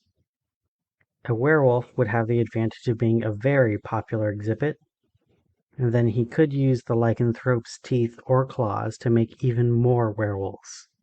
He would have no shortage of new guests, and if a few went missing, then that was the price he was willing to pay for his own fame and fortune. That is, if he had the werewolf. The fact it wasn't in the exhibit proved that he didn't capture the creature. So if he didn't have the werewolf, where was it? I peeked back behind the curtain to check for Adansi, and sure enough, she disappeared somewhere else. So I took the moment to consolidate what I did know and what I wanted to know. The fairgrounds was full of folks, fleeing from someone or something. The corn maze was acting as a buffer between the Rancid Ranch and the fairgrounds. For what exactly is unclear, but Robert Romero was making deals at the damned docks to trade for supernatural creatures and monsters. Whoever he was trading with, they were, presumably, dangerous. Were they the same people that the fairgrounds were fleeing from? Most likely. So now it was just a matter of figuring out who he was trading with. I could finish exploring the ranch to see if there was maybe something here that would tell me more. And I also had to see if I could find the werewolf. There was something about the backstory. It wasn't known what Robert offered, nor what was offered to him. What was known was that he cheated who he traded with. So now I did know what was offered to him, a werewolf. But he had no animals left to offer. So what did he offer in exchange for the werewolf? And if he cheated them, that means what he offered he didn't deliver to them. That was also likely going to be in the Rancid Ranch too. If whoever he was dealing with is still searching for what is offered, maybe I can find it and offer it to them. Especially if he was making deals with the shepherd on the docks. Now, full of possibilities, I pulled out the compass and checked the needle. Knowing the fastest way possible offered a few possibilities, but at least it was a way forward. The needle pointed towards the mythical market. Deciding that was the next place I was going to check out, I realized the needle was wavering, even though I wasn't moving. Whatever the quickest way to the next part of the labyrinth was, it was moving. The mythical market looked like every other open-air market I had seen before. Easy shade structures set up and portable tables while merchants hawked their goods. None of the merchants interested me, but there were quite a few interesting things. And following the needle, I made it to the quiet part of the market. Here, the sellers all eyed me, hoping I would go to their table, but none tried to draw my attention as I checked the compass, which pointed down at a table where there was no one at. There was a shade structure, a table, and even sticky tablecloth on the table. But there was no cellar, no sign, and no syllables. But still, my compass needle pointed at the table, even when I tried to go around the table. So instead, I decided to check underneath the table. When I lifted the tablecloth, I saw a small wolf pup with an iron collar whimper while hiding underneath the table. Not sure what to do, I lifted my hand out for the wolf pup to sniff. Sure enough, it got closer, sniffing my hand before nuzzling into my hand. So I gently scratched his head while the pup approached even closer. Now I had a clear view of its collar. I saw that it had a key on the hook of its collar, blocking the view of the dog tag. I removed the key of immaculate iron and read the name carved into the tag. There was no address, only a name on the tag. Richard. I looked into the pup's sad eyes and I understood. He was the attraction, and he was the creature offered in trade. Robert Romero offered his own son to the dark dealers in the damned docks in exchange for a werewolf. They gave him the werewolf in the form of his son, and Robert still built that case to imprison and shackle his own son. He would sacrifice his family for his fame and fortune. I pet Richard's head, who nuzzled my hand holding the key. At first, I tried to offer it back, before I realized that he wanted me to keep the immaculate iron key. As soon as my fingers closed around the key, Richard bolted away. I quickly checked my compass to see if it would still point at him, but instead it pointed at the key in my hand. At least until I set it in my pocket, then it pointed towards the cryptid corral. I looked where Richard ran off, and I signed sorry. Even if it was just a story, it was tragic to know your own family member would sell you out for more fame and fortune. I continued to make my way down to the cryptid corral. I didn't notice anyone else, but I did notice the longest line was for the biggest corral. The concrete corral was built to be 5 meters tall, and they were big enough gaps to peer through. So I found one far away from everyone else and peered into the corral. Inside, I could see several large redwoods. There were also large bones on the ground, far too large for any human or creature that I knew about. While I ran through every legend I could think about, I felt the ground shake. I didn't hear it, but I most definitely felt it shake the earth. I eyed eagerly through the gap in the corral and watched in awe as the king of the cryptid corral stepped forward. She was very large and lightly feathered. Her feathers were light gray and brown, while she stood on 2 powerful legs that had 3 very sharp toes. Her yellow bird-like eyes focused on us beyond the corral. Those eyes, they were far smarter than any creature of its size had a right to be. She stood 4 meters tall, and her 2 arms were vestigial with only 3 sharp claws on it. Her teeth were what brought in the most attention. Her mouth closed, and she looked tight-lipped and almost adorable. But when the large carnivore opened her mouth to yawn, a deep, almost imperceptible sound could be heard, but all of her teeth were sharp and serrated, far larger than any steak knife I had seen. After her yawn, she picked up one of the large bones and threw it to another part of her corral before she walked over to pick it up again. The Tyrannosaurus rex was playing fetch with its bony leftovers, similar to what wolves would do in the woods. I watched in awe of this creature for a while before I consulted my compass again. It was pointing towards where the horses were kept. I glanced one last time towards the primeval predator before waving goodbye to her. I couldn't be sure, but it almost looked like the dinosaur waved back towards me as well.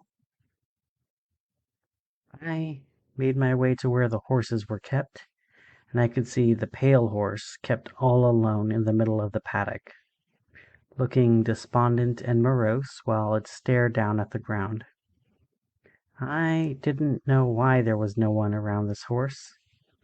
There was a basket of apples near the edge of the paddock, so I picked up a red, almost squishy apple as I held it out towards the pale horse. The horse, interested in what I was offering, slowly trotted over to where I was. The sun had set a while ago, and the full moon was hidden behind the clouds. Wait, that didn't make any sense. The full moon was 2 weeks ago? The moon should barely be visible, if at all visible. So, why was tonight a full moon? And not so long ago, the Tyrannosaurus was in full view of the sun and easy to see. But when I visited the mythical market and the monster menagerie, both were in twilight. What was happening to time here? It was like the shadow puppets all over again, but the light and shadows kept reversing. The pale horse gently nuzzled its head against my hand when I became aware of where I was once again. I smiled up at the horse and held my hand out flat so the pale horse could eat the apple. Smiling from it, I quickly grabbed another apple as I watched the apple's red juice drip from the apple's fragile skin. I offered the apple to the pale horse as the clouds parted and revealed the moon's light coating the pale horse. In the moonlight, the pale horse had no skin. It was skeletal and made clacks as it moved. Every twitch, every clop, and every twist of the head made the horse clack like it was made out of wood. The horse's deep blue eyes stared into my own, not with sadness or loneliness, but pure rage. If this horse escaped this paddock, it would wreak havoc upon the entire world. Whatever the gentle beast was, when the moon came out, it was something else entirely. The flat teeth of the horse crunched on the apple I was holding. Except in the moonlight, it wasn't an apple. Apples didn't have a fleshy texture that reminded me of cold pork. Apples didn't pulse in your hands while you held them. Apples didn't release red metallic smelling juice when chewed on by a skeletal horse. I quickly ran from the pale horse as I heard the horse's whinny follow me all the way down to the docks. When I finally calmed down, I made my way into the damned docks. The entrance to the docks was foggy and dark.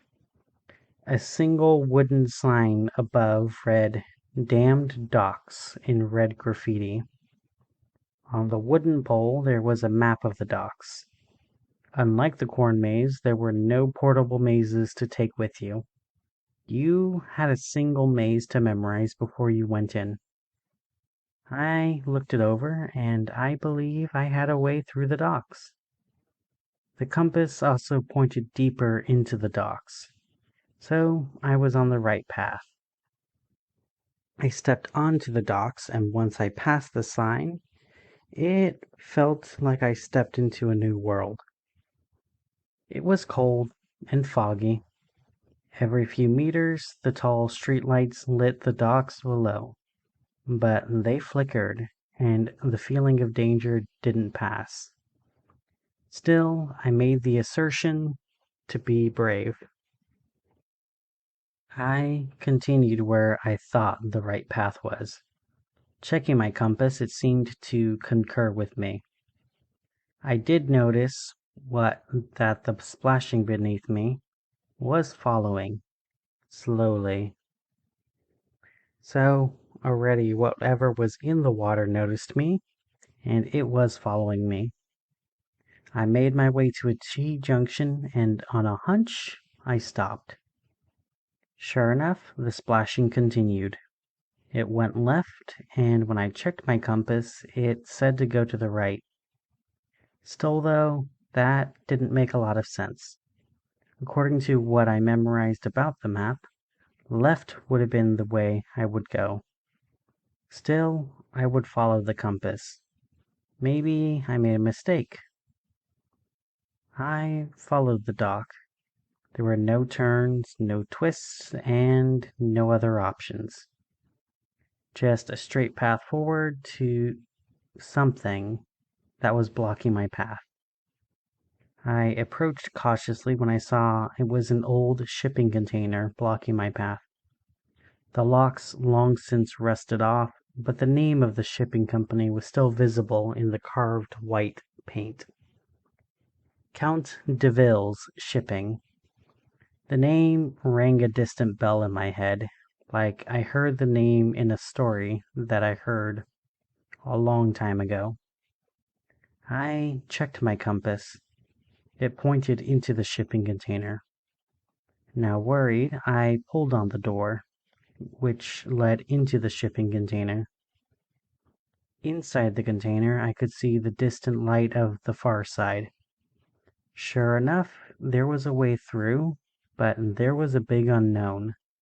What was inside this container? Judging by the context, this was the shipping container that was opened and caused the entire damned docks to be abandoned. So naturally, I couldn't see what was inside. Whatever was inside, it likely left a long time ago. It would have no reason to be here all this time when it had an entire world to investigate. But in the dark, anything could be there. And I did my best to reassure myself. If it seemed like anything could be in there, then it could just as easily be nothing. That is easy to forget when you are in situations where anything can happen. Nothing can also happen. And in fact, nothing was far more likely than any monster that I could dream up. My imagination and myself were the worst things that I could possibly face.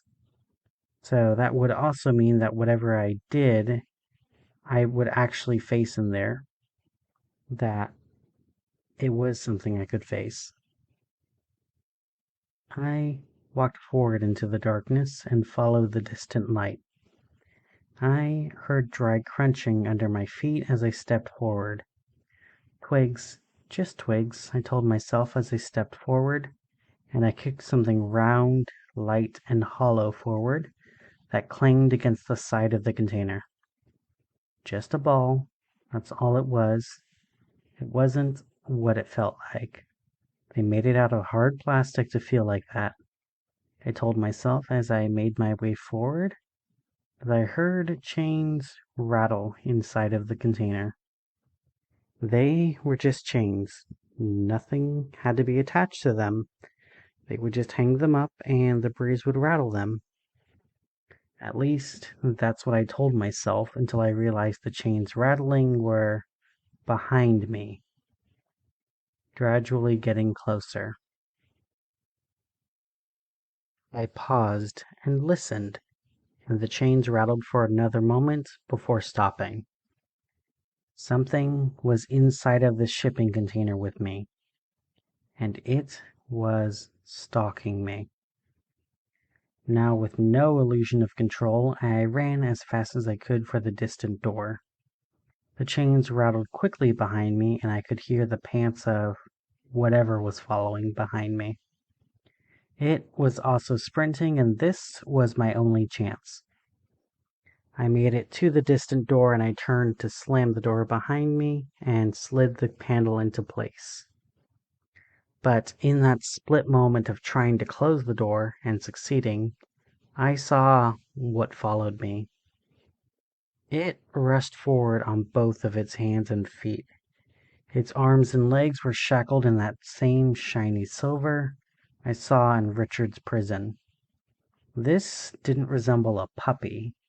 This was a humanoid wolf. The mouth was full of foam, and the claws were razor sharp and long as pencils. The fur was scarred from many battles and colored gray and white. Its yellow eyes had no intelligence, no mercy, and no control.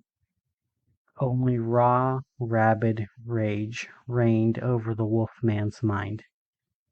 Even if he was human, I would be terrified of his eyes. I slammed the door in enough time, and the handle slammed down for me to hear the rabid werewolf pound against the door. The door held strong, but I still consulted the compass and made my way quickly away from the werewolf. When I made it to another crossroads, I finally let myself breathe. The docks were certainly a lot scarier than the corn maze. After my heart settled, I checked my compass again.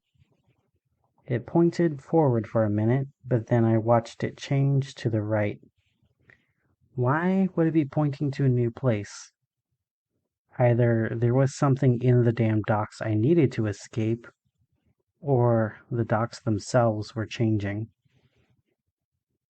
The dark thought inside me pushed aside. I followed the compass, and I eventually made it to where I could see a figure sitting in the halo of the streetlight above. I approached slowly. It looked like a normal person sitting on the ground, but he was chained to the light above. His leg was shackled, and I could hear his whimpering while I looked at him in the darkness. I'm sorry. I'm so sorry. I didn't mean to. I promise. I'll be good. I didn't mean for that to happen. Please, don't leave me out here to die, The boy said. He was older than I was, but I could see tears streaking down his face, and my heart broke for him. I realized the point of this was to make me question if he was worth saving or not, or maybe question what he did to make him worth tying up the damn docks.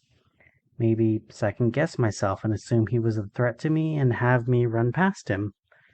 After all, the compass needle pointed past him, so he wasn't the fastest path. But like Adansi said, it didn't point out the safest nor bestest paths, only the fastest. And I was not going to leave a child out on the damned docks to die. I approached him and checked out his shackle. His tear-stained eyes stared at me, not sure if I was real or not. Now closer to him, I could see that despite his pale skin and dark hair, both of his eyes were golden, and he looked at me like he couldn't believe I was really there. Please, please, please. Let me go. I promise I'm a good boy. I just need the key. Do you have the key? He asked tearfully, as I remembered the key of immaculate iron. I removed it from my pocket and tried it on the shackle on his left leg. Sure enough, it fit and his leg was released. His leg now freed, he started crying out of happiness. Thank you, thank you, thank you. I'm Michael, the mouser. My friends call me Eel. Where do you want to go? I can lead you back to the Rancid Ranch, He offered me, only for me to shake my head, and he smiled. The smile looked like it belonged to a Cheshire cat that was told to go to hell. Oh, you must want the Crooked Cemetery. Michael's golden eyes lit up, practically glowing in the dark night, while he let out a small noise that almost sounded like a purr. Well, my dear savior, Some go this way, some go that way, some go hither, and some go dither, he said, pointing down all four ways of the crossroads. My compass only confirmed that all four ways were equally the quickest way. But since I don't like dealing with the Page of Wands, what most mousers call the shepherd, so myself, I have a shortcut, he said, standing up and leading me into the dark where I came from. He took only a few steps and then he pointed to something I didn't see. A stairway leading under the docks. Everyone tries to think through their problems. No one ever thinks about going under their problems. That's why leopards lose to sloths, Eel said, leading me down under the docks. Was everyone I was going to save be this strange? Still, though, the path beneath led to a dock underneath the dock. It wasn't very long, maybe 10 meters, before it led to an iron gate. The metal words above read, Crooked Cemetery. Now, this is your last chance to turn back, hero. I could just as easily take you back to the Rancid Ranch or even the Feral Fairgrounds. But know this, if you stop your hero's journey here, you will never get to go home changed. You will never get your gift to the goddess, and you will never hear the call to action again. So once again, you choose. He gestured to a rickety rowboat next to the dock, and I looked at the gate, and instead I pointed towards the gate. He nodded and sat himself in the boat and began to row. Well, you made your choice and I made mine. And oh, just so you know, that thing in the container that killed everyone on the docks? It wasn't a river, Mama. Werewolf, vampire, mermaid, nor disease. It was me. His eyes flashed bright in the fog as he rode into the darkness. His voice is still lingering in the air. They all died because they left me chained up. Eel's voice echoed, leaving a shiver to run down my spine. I looked at the immaculate iron gate.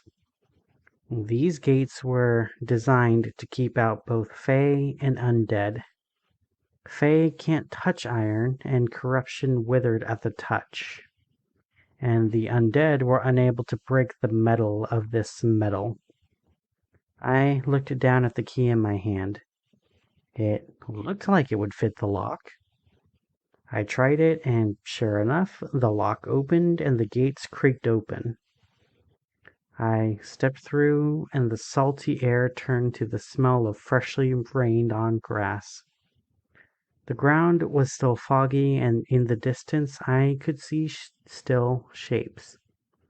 Likely the gravestones. I turned to see the gate I stepped through, and sure enough, it was gone. The only thing I could see was the foggy ocean and the sand beneath my feet. There would be no going back here. I would make it through the cemetery and then into the secrets of the pumpkin house. I checked my compass, and with my heading, I began my trek into the creepy, crooked cemetery.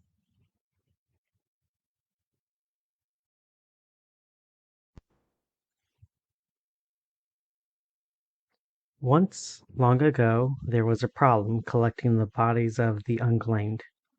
Those who had died with no family nor loved ones to collect them, or the bodies of cruel criminals who weren't allowed to be buried with their victims.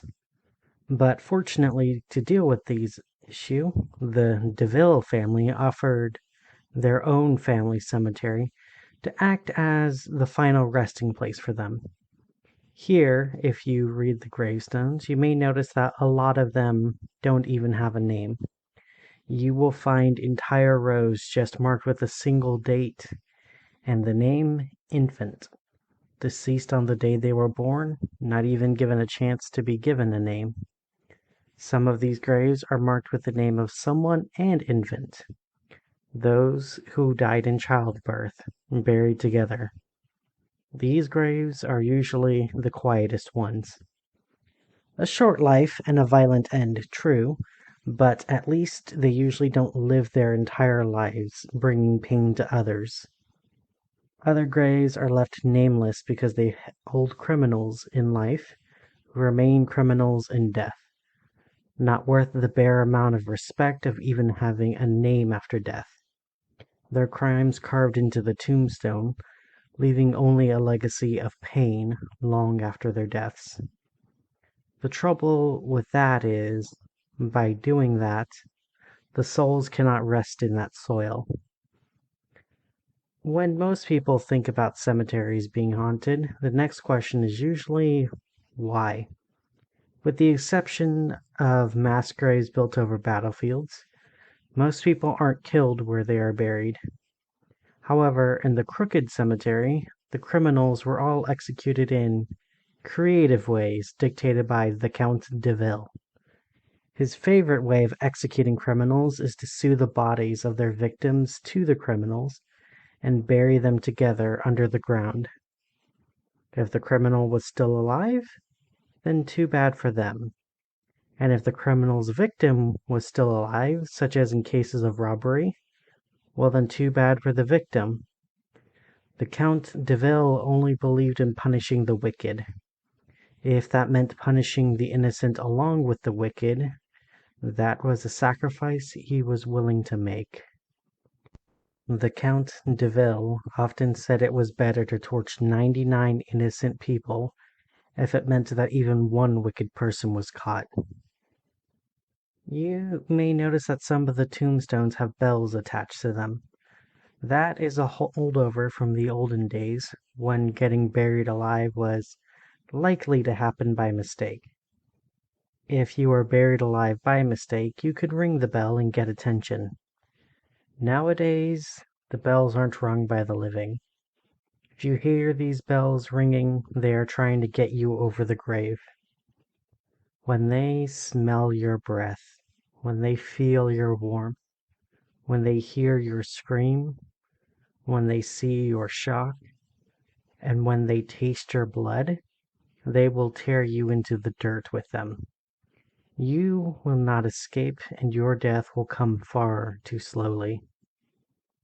If you see a grave with a bell that is ringing, don't step on it. They will take you down with them. Despite Count de Ville's best efforts, not all of the bodies in the cemetery have a grave. Those who are unlucky enough not to have a resting place work in service to the sexton of the cemetery. The older the body, the more decayed it grows. The oldest ones are struggling skeletons. You may see them in the distance, weeding the graves, planting flowers, and lighting death lanterns. Their roles are essential to the Crooked Cemetery, indentured servitude beyond death. Even if you run across one, they're not going to hurt you. You're not their role. Some bodies, however, are fresher and are fit for physical fitness. From a distance, they may look human, but if you get closer, you will see sickly skin, starved frame, and steel spades. They are commonly called the grave diggers. They dig the newest graves in the Crooked Cemetery. They lay the headstones and they carve them. They don't rest, they don't tire, they don't slow, and they don't spare anyone. If you interfere with their work, they will not hesitate to kill. So leave the gravedigger to their grim duty. The ones you should be afraid of are the beings called jackals. They are the ones who seek to dig up the dead.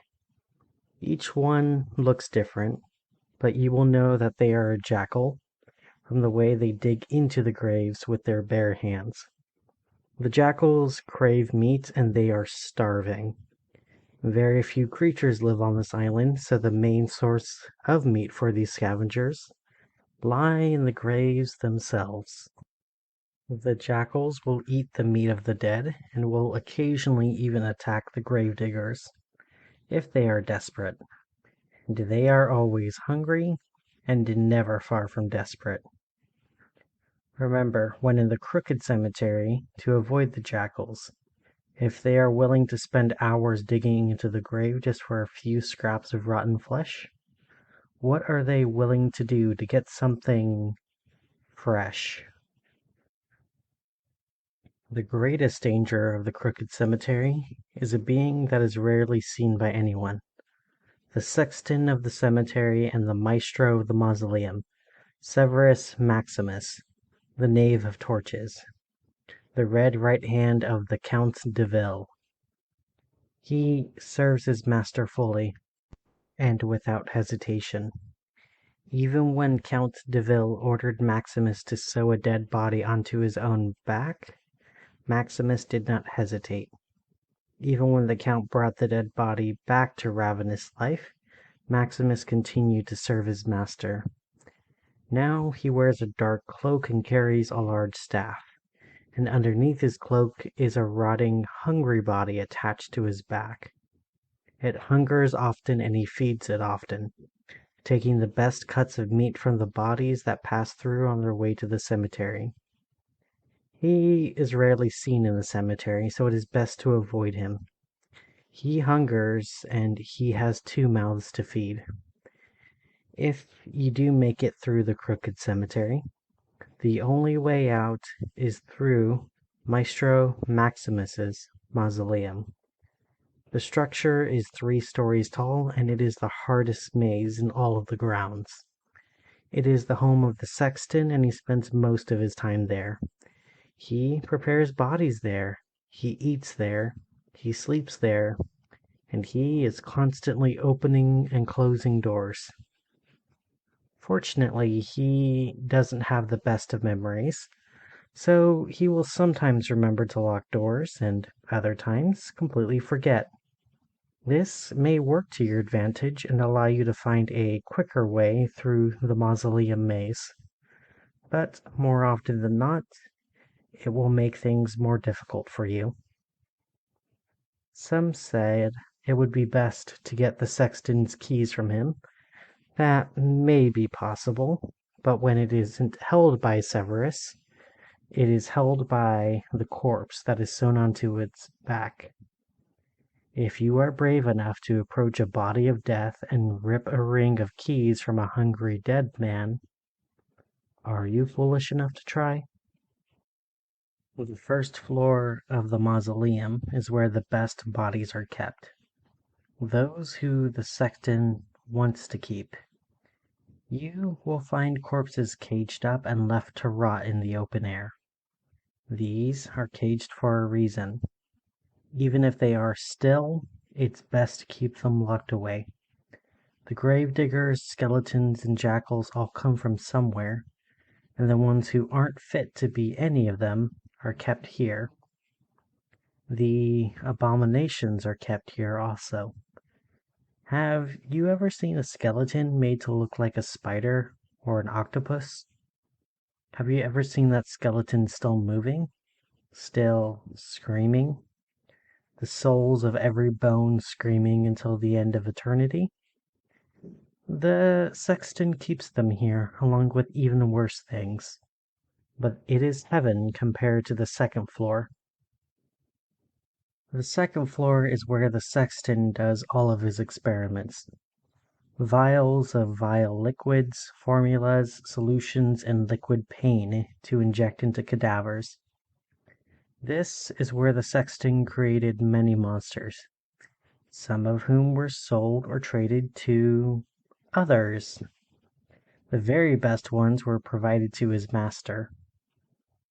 This area is dangerous because half-finished creatures, dangerous machines, and caustic chemicals are all on this floor. Here you will find heinous workplace violations that would cause any safe inspector to combust just from seeing them. You may find the maestro's minions and his own personal projects. He doesn't distinguish between them. The maestro is just as likely to use personnel as his projects. It isn't unheard of for him to order an orderly to pick up a serum, only for him to immediately inject the serum into the orderly who brought the serum to him. While the maestro is loyal to his master, he has no loyalty nor mercy for any who serve him. The maestro also treats his projects as underlings. In one of the labs, you will find a surgical machine that greatly resembles a spider dangling from the ceiling with 8 arms. This abomination of science crawls from lab to lab, eager for surgeries to perform. It will not wait for a patient to be unconscious before working on the body. It doesn't even have the patience for patients. If it finds anybody, living or dead, other than the maestro himself, it will immediately start performing surgery. This augmenting arachnid has unique tools that will not be found outside of the mausoleum.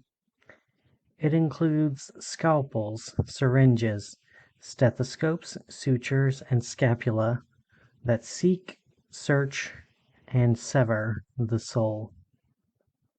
Through this unholy tool, the maestro has the ability to harm the soul while leaving the flesh whole.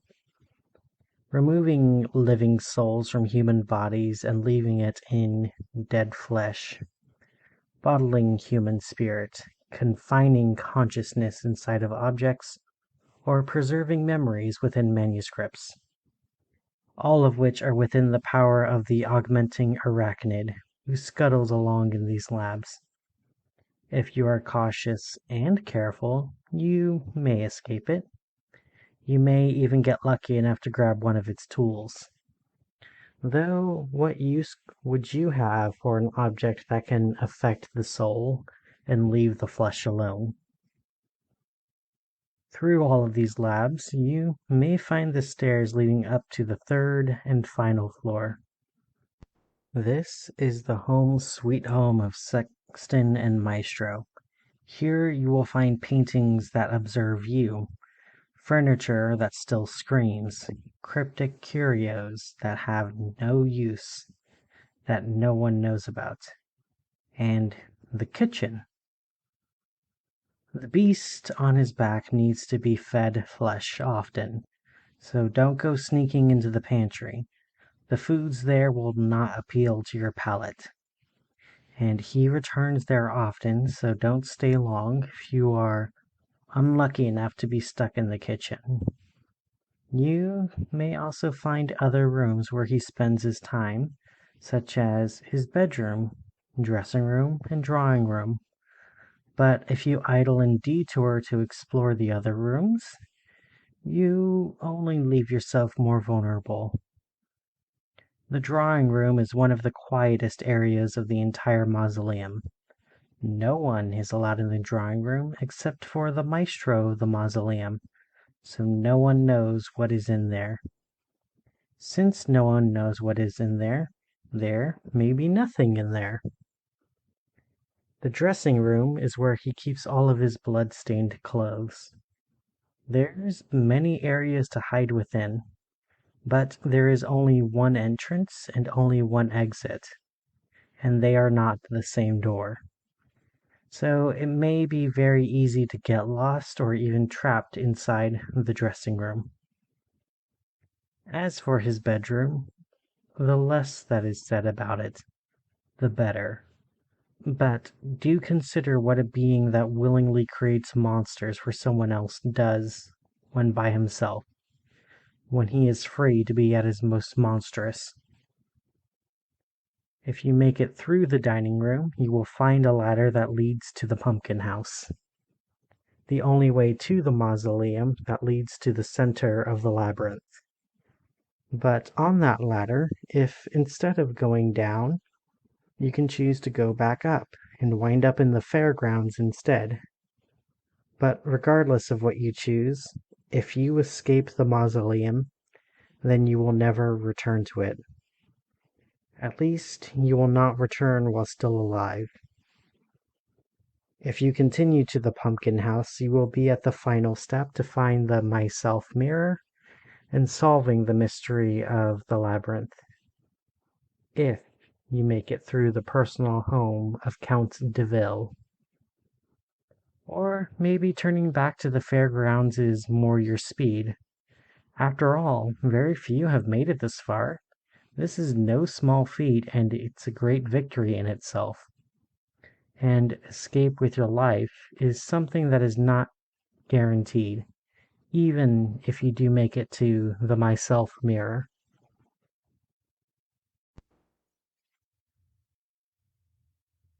My first steps into the crooked cemetery, I looked around and I confirmed that I was alone. Unlike the other attractions, I was all by myself. It made sense. It was a lot of work to get here, and unlike the fairgrounds or the ranch, there wasn't much to do except be scared. And I was another step closer to the center of the labyrinth. I finally remembered what my sister told me was the final prize at the center of the pumpkin house. Some kind of curio called the Myself Mirror, a powerful augury tool that gave the viewer the power to view themselves in the future.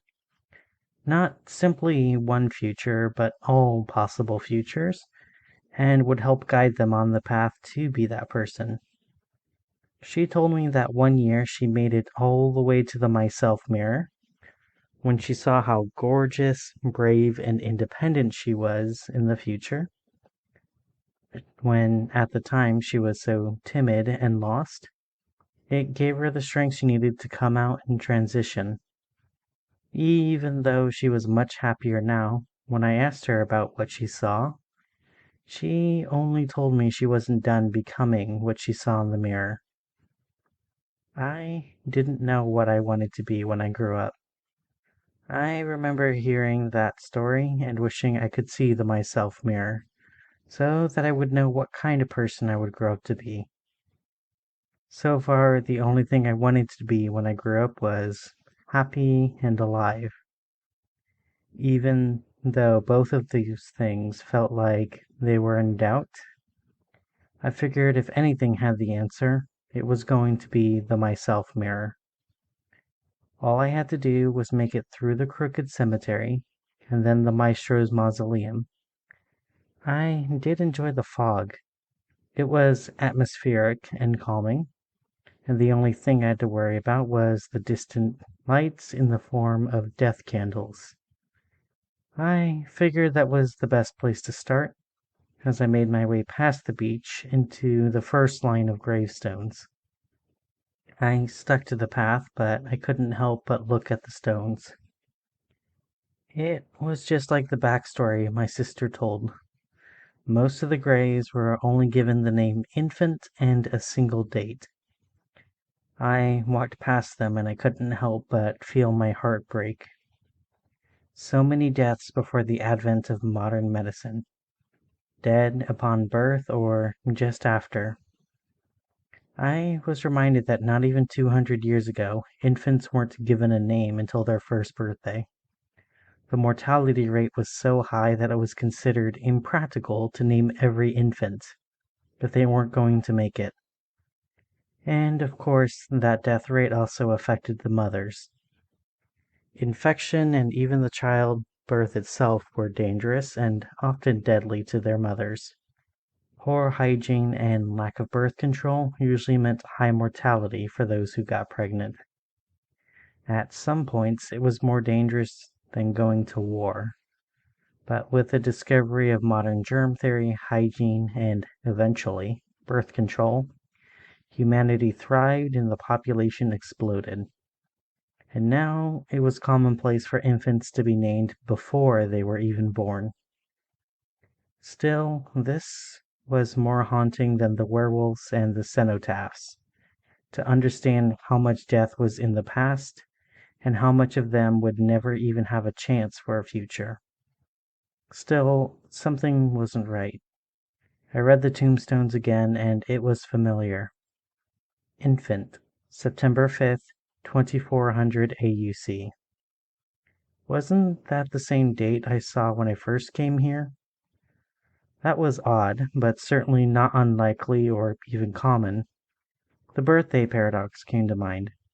If you had just a group of 23 people, then the odds of two of them sharing the same birthday was over 50%.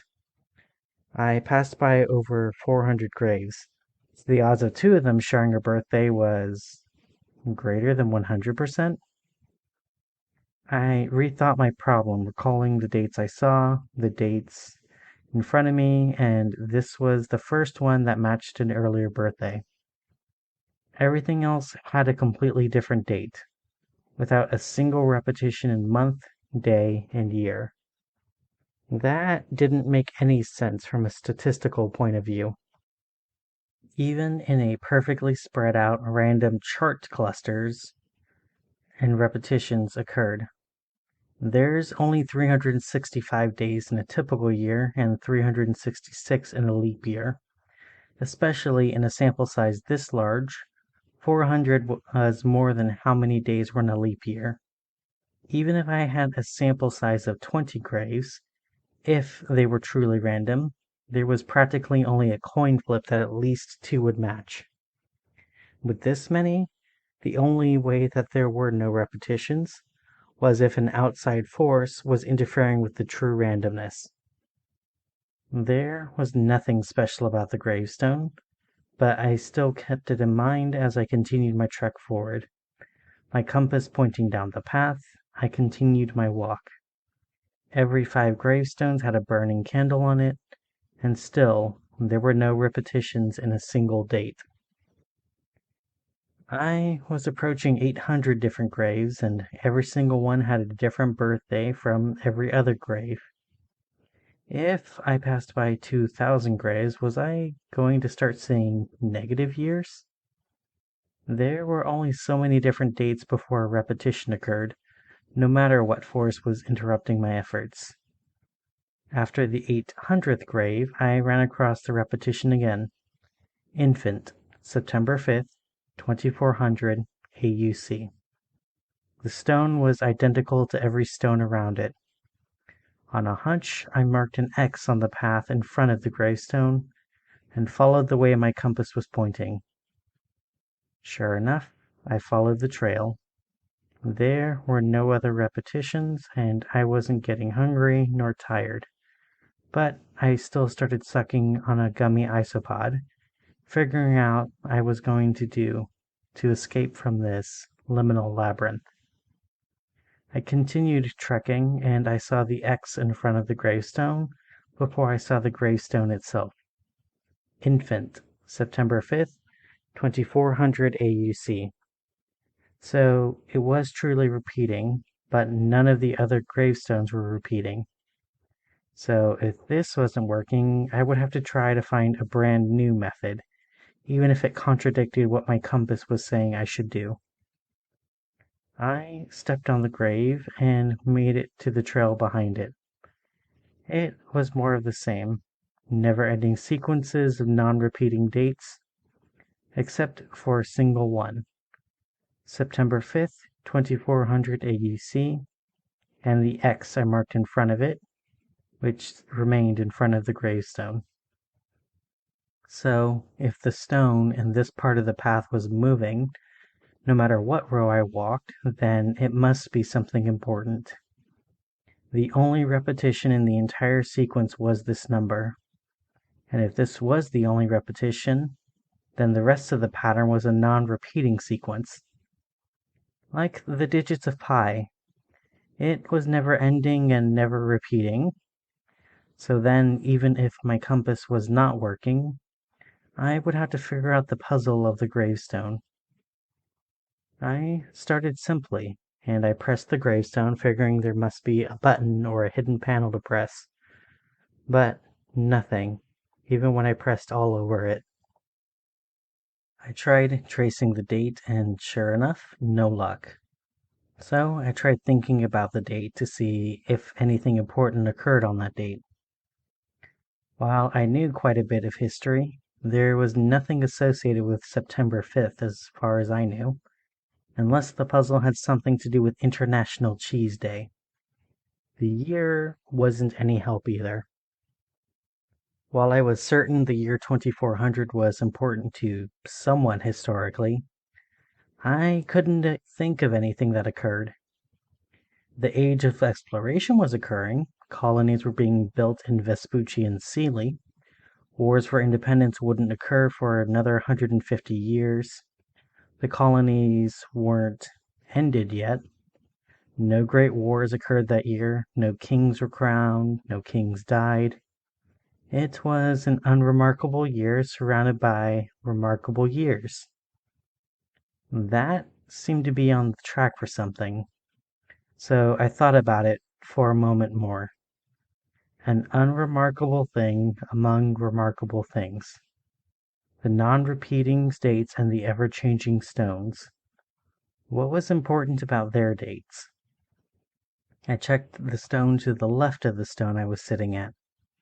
March 15th, 709 AUC. Nearly everyone knew that date. The date Julius Caesar was assassinated, setting off a long line of dictators that still ruled over the modern Roman Republic. I checked the stone to my right. June 28th, 2667. The start of the Great War. Another date I was familiar with, a date that is extremely important, and instead I was paying attention to an unimportant date simply because it repeated a lot. But then again, if I didn't notice the repetition, I probably would have continued following the path, not finding a way out. So, on a hunch, I inspected the stone with Caesar's assassination. Just underneath the date, I found a small crack, with just enough space for the key.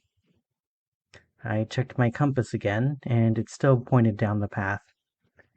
So, instead, I inserted the key and twisted it. I heard a crack of sorts, and not sure what happened, I pulled back my key and I looked down the path. This time it ended in another path, which led to a different part of the crooked cemetery. A crossroads, of sorts, for myself. One I could have entered at any point if I used my key.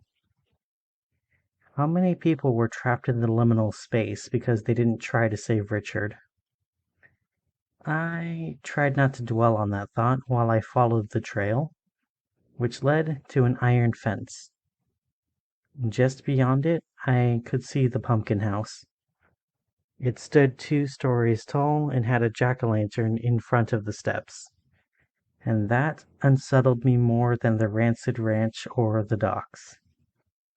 Everything else I faced so far went out of their way to show how scary they were, but the pumpkin house looked like anywhere else in Autumn County, unassuming and safe, and that terrified me more than anything. The pumpkin house didn't need to show itself as scary. It was the apex of everything else, and it didn't need to show off strength. It knew it was strong, and it didn't need to try to scare people away by acting strong. I followed the fence for a while to try and find a way past, but the fence was over 10 meters tall with sharp spearheads on top. It was clear it wasn't meant to be climbed over. So the only way past the iron fence was going to be the mausoleum, if I could find it. I checked my compass, and sure enough, it pointed to the west. So I followed the path next to the iron fence. The cemetery was silent, and I stayed silent too. This didn't feel like it was a place where you could speak. I didn't want to attract the attention of anything that was hiding out in the cemetery. One of the graves I passed looked unusual compared to the others. It had an iron cage built over it. a deterrent to resurrection men, or grave robbers if you prefer.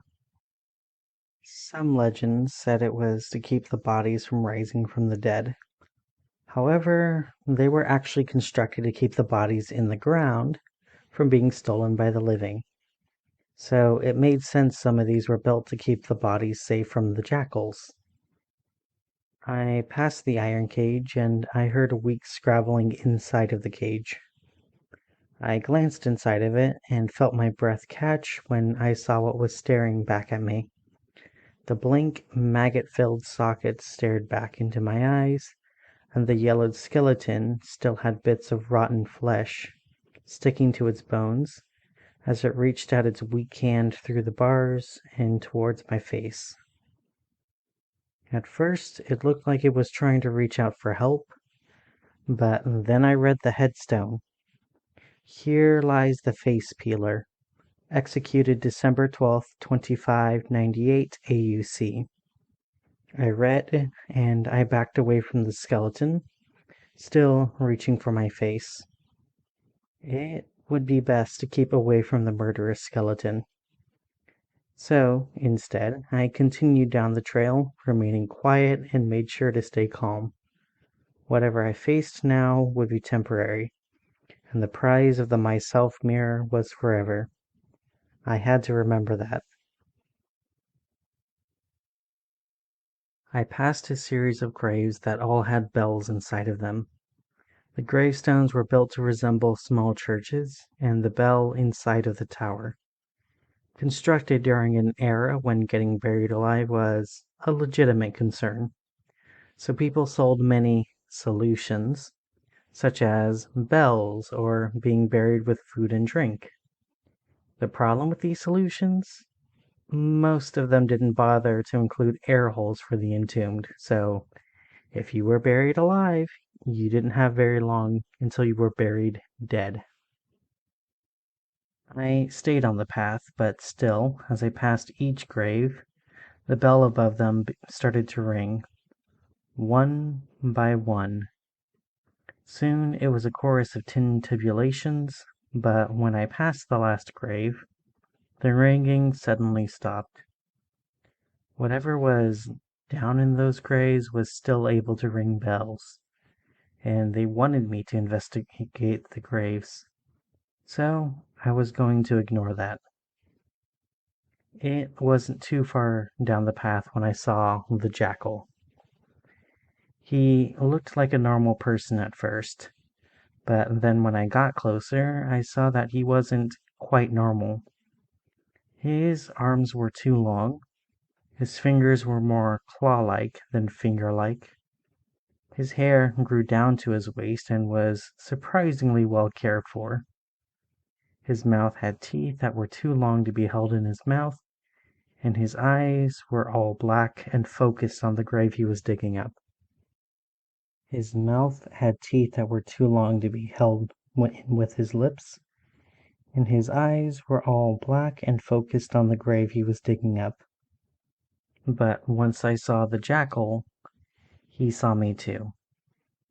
He stood up and tilted his head, figuring out what I was. When his eyes widened and he licked his lips, I knew it was time to run. I quickly turned the way I came and ran as he ran after me, running with his hands and feet.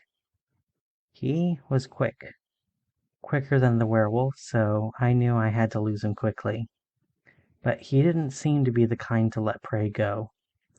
But thankfully, I had an idea.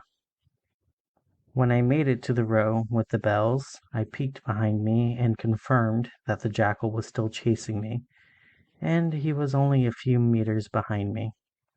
So, taking my final chance, I leapt to the row behind the gravestones with a running jump. I had to be careful not to touch the gopher dust that laid over these graves. I just barely made it to the new trail, and the jackal, not thinking about what was happening, he just ran over the graves with the bells. The jackal's feet and hands sank into the soft soil, and when he could no longer step, he let out a loud howl. one that echoed across the entire cemetery.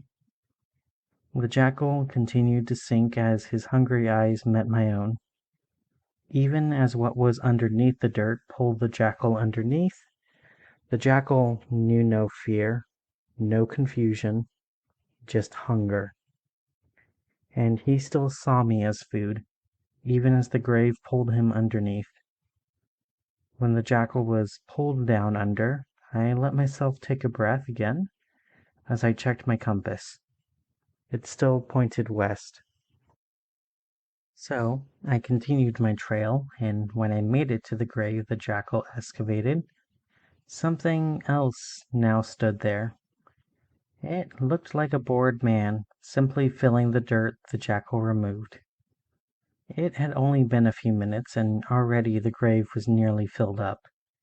The grave digger didn't respond to me, so instead I continued my trek, trying not to think about the grave digger turning to face me. I finally made it to the front of the mausoleum. It was an imposing stone edifice that stood tall. The steps leading up to the door looked normal, but just before the door were a dozen candles, 6 on the left and 6 on the right, and a single skeletal figure, yellow and cracked with age, who was struggling to light the candles. There was a lantern in front of the closed door that the skeleton used to light a single lighting stick, and then would bring the stick slowly to the candles. But by the time the old skeleton made it to the candle, the sticks were extinguished. So he would return to the lantern to light the stick again and start the process all over again. Clearly, the skeleton was not going to make progress. I grabbed one of the lighting sticks next to the lantern, and then I started lighting the candles. I had a much easier time than the old skeleton, who watched me light all dozen candles and extinguish the lighting stick. The skeleton stared at me and then pushed the door to the mausoleum open. "Thank you," I signed to him as I made my way into the maestro's mausoleum. The foyer had a large painting of a stern-looking pale man with a dark cape, a bushy mustache, and red eyes that seemed to follow me. This must be the Count de Ville. The door slammed shut behind me, and I could hear the loud click of the door locking me inside. Now it was time for me to solve Maestro Maximus's mausoleum maze. The foyer had only one other door, and I could already hear the sound of buzzing electricity, and I could smell the tang of vinegar. I checked my compass, and sure enough, it pointed out that the door was the fastest, and likely the only, way to the pumpkin house. I slowly opened the door and peered through in the first room. On the far side, I could see the other door, and I could also see what was in the room. The cage hung from the ceiling like a chandelier. The figure inside of the cage smelled heavily of vinegar, clearly a preservative agent used by the maestro to preserve the revenant from rot. The figure didn't move while hanging in the cage, but I knew in my heart that it was dangerous, and the cages along the walls didn't reassure me either. They were all cast iron, but within each one was other pickled bodies, all of them still and with chunks of their bodies missing, clearly cut away by a sharp carving knife. Were these bodies going out, or was he collecting them? I wasn't sure, but I was certain I couldn't stay here. I walked across the room, and the ghouls stayed still, but I did notice that their eyes followed me, but they didn't try to get me. At least, not yet. Once I made it to the other door, I closed it behind me and let out a sigh of relief when I saw it was just a normal hallway. A few tables with tablecloths on the sides, and paintings of the moon on the walls. Quite a few, actually. I counted 8 different paintings of the moon, each of them reflecting a different color of light: red, orange, yellow, green, blue, violet, white, and black. These must be the moons of Astoria, I thought to myself, while I admired the many moons on the walls. They didn't resemble each other in topography, so it made sense for them to be different moons altogether. But as I was admiring the beauty of a moon radiating black light that shouldn't be possible, I heard the click of the door in front of me. Someone was trying to get it open and they were headed my way. Quickly, wanting to avoid them, I dove for a nearby table and hid under the tablecloth, hoping it will be able to keep me safe from what is coming from the other side of the door. I sat hidden while the door finally opened. The maestro stepped into the hallway. He was hunched over, like I was expecting, like he was carrying a heavy weight. His cloak was dark and old, full of holes and scrapes, while he shuffled forward. He also carried an old shepherd's crook like a walking stick, and in the cold of the mausoleum, his breath was visible as he wheezed his way forward. But then I saw what was on his back. It was attached to his back with a golden thread. The body on his back was only chest, arms, and head. Attached back to back, the creature on his back had clearly been dead a long time. Maggots infested the corpse and flies buzzed around them both. I tried not to stare too long, but it looked like maggots were crawling from the corpse's body into the maestro's body, via the holes made by the stitches. The corpse stared up at the ceiling, moaning softly and his arms waving weakly. A literal burden given to the maestro, who now carried it everywhere he went. But despite the burden, the maestro continued his trek, and I waited for him to enter the room I just left. Once the door was closed, I quickly got up and headed to the next door. I didn't know how long I had, but I had to stay as far away from the body of death as I could. The next room was where it got confusing. There were 3 separate winding stairways that led up to the next floor. Checking my compass didn't help. The needle didn't point anywhere in particular. It just lazily drifted around the compass interior. One was marked with an omega and a golden plaque. The stairs next to it had an inverted omega, also in gold.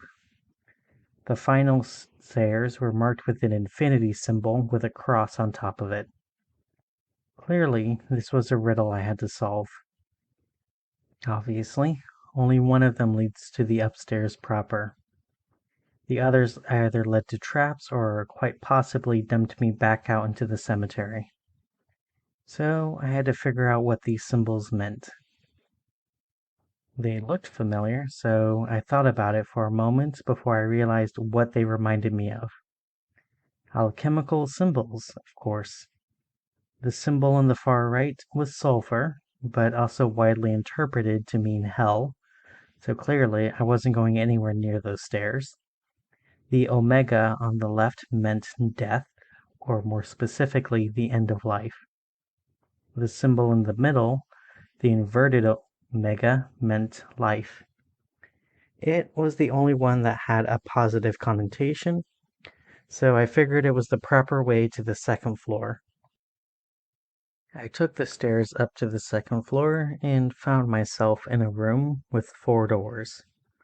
Another crossroads. I looked at all four doors, and they all looked identical to me. And again, my compass still wasn't working. So I simply decided to choose the one on my right. Eventually, I would make my way out. The room to my right was full of instruments, but these weren't normal instruments.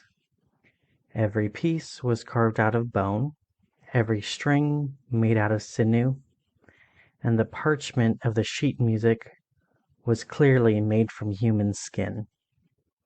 The ink on the page was brown when it was old, and red where it was fresh. Blood. And I could even see, from where I was, the name of the sheet music. On Mount Golgotha. When I saw that, I immediately cast my eyes to the ground and covered my ears before the instruments could start playing. Even I knew about the curse of that song. Anyone who read that composition would be compelled to complete it, using their own blood and body to write it, trying to complete the song that would never be complete and dying for the art. A fate I didn't want to share with all the poor fools who died to join the maestro's orchestra. Fortunately, I could see the exit door. My compass, thankfully, pointed towards it. I shuffled slowly until I heard a single chord of a cello thrum through the air. I glanced at where the instrument laid on the wall. There was no one playing it. It was playing itself, and if I was to guess, it was going to play on Mount Golgotha. I hurried just as the other instruments joined into the song. Well, calling it a song was giving it too much credit. It was cacophony. The pattern wasn't one I could recognize, but my heart couldn't help but try to match the confusing beat of the composition. I had to hurry, or else I was going to be killed by the song. I made it to the door and slammed it shut behind me, the noise cut off by the door. I gave my heart a few extra moments to calm down before I looked around the room I was in. This was a lab. Rows of colorful liquids lined the walls. The surgeon table had a body underneath a white sheet. The door on the far side had a clear lock on it. I figured all it would take was my key.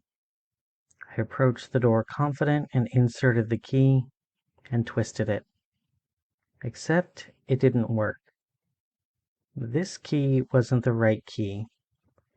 It had to be somewhere in this room, but where?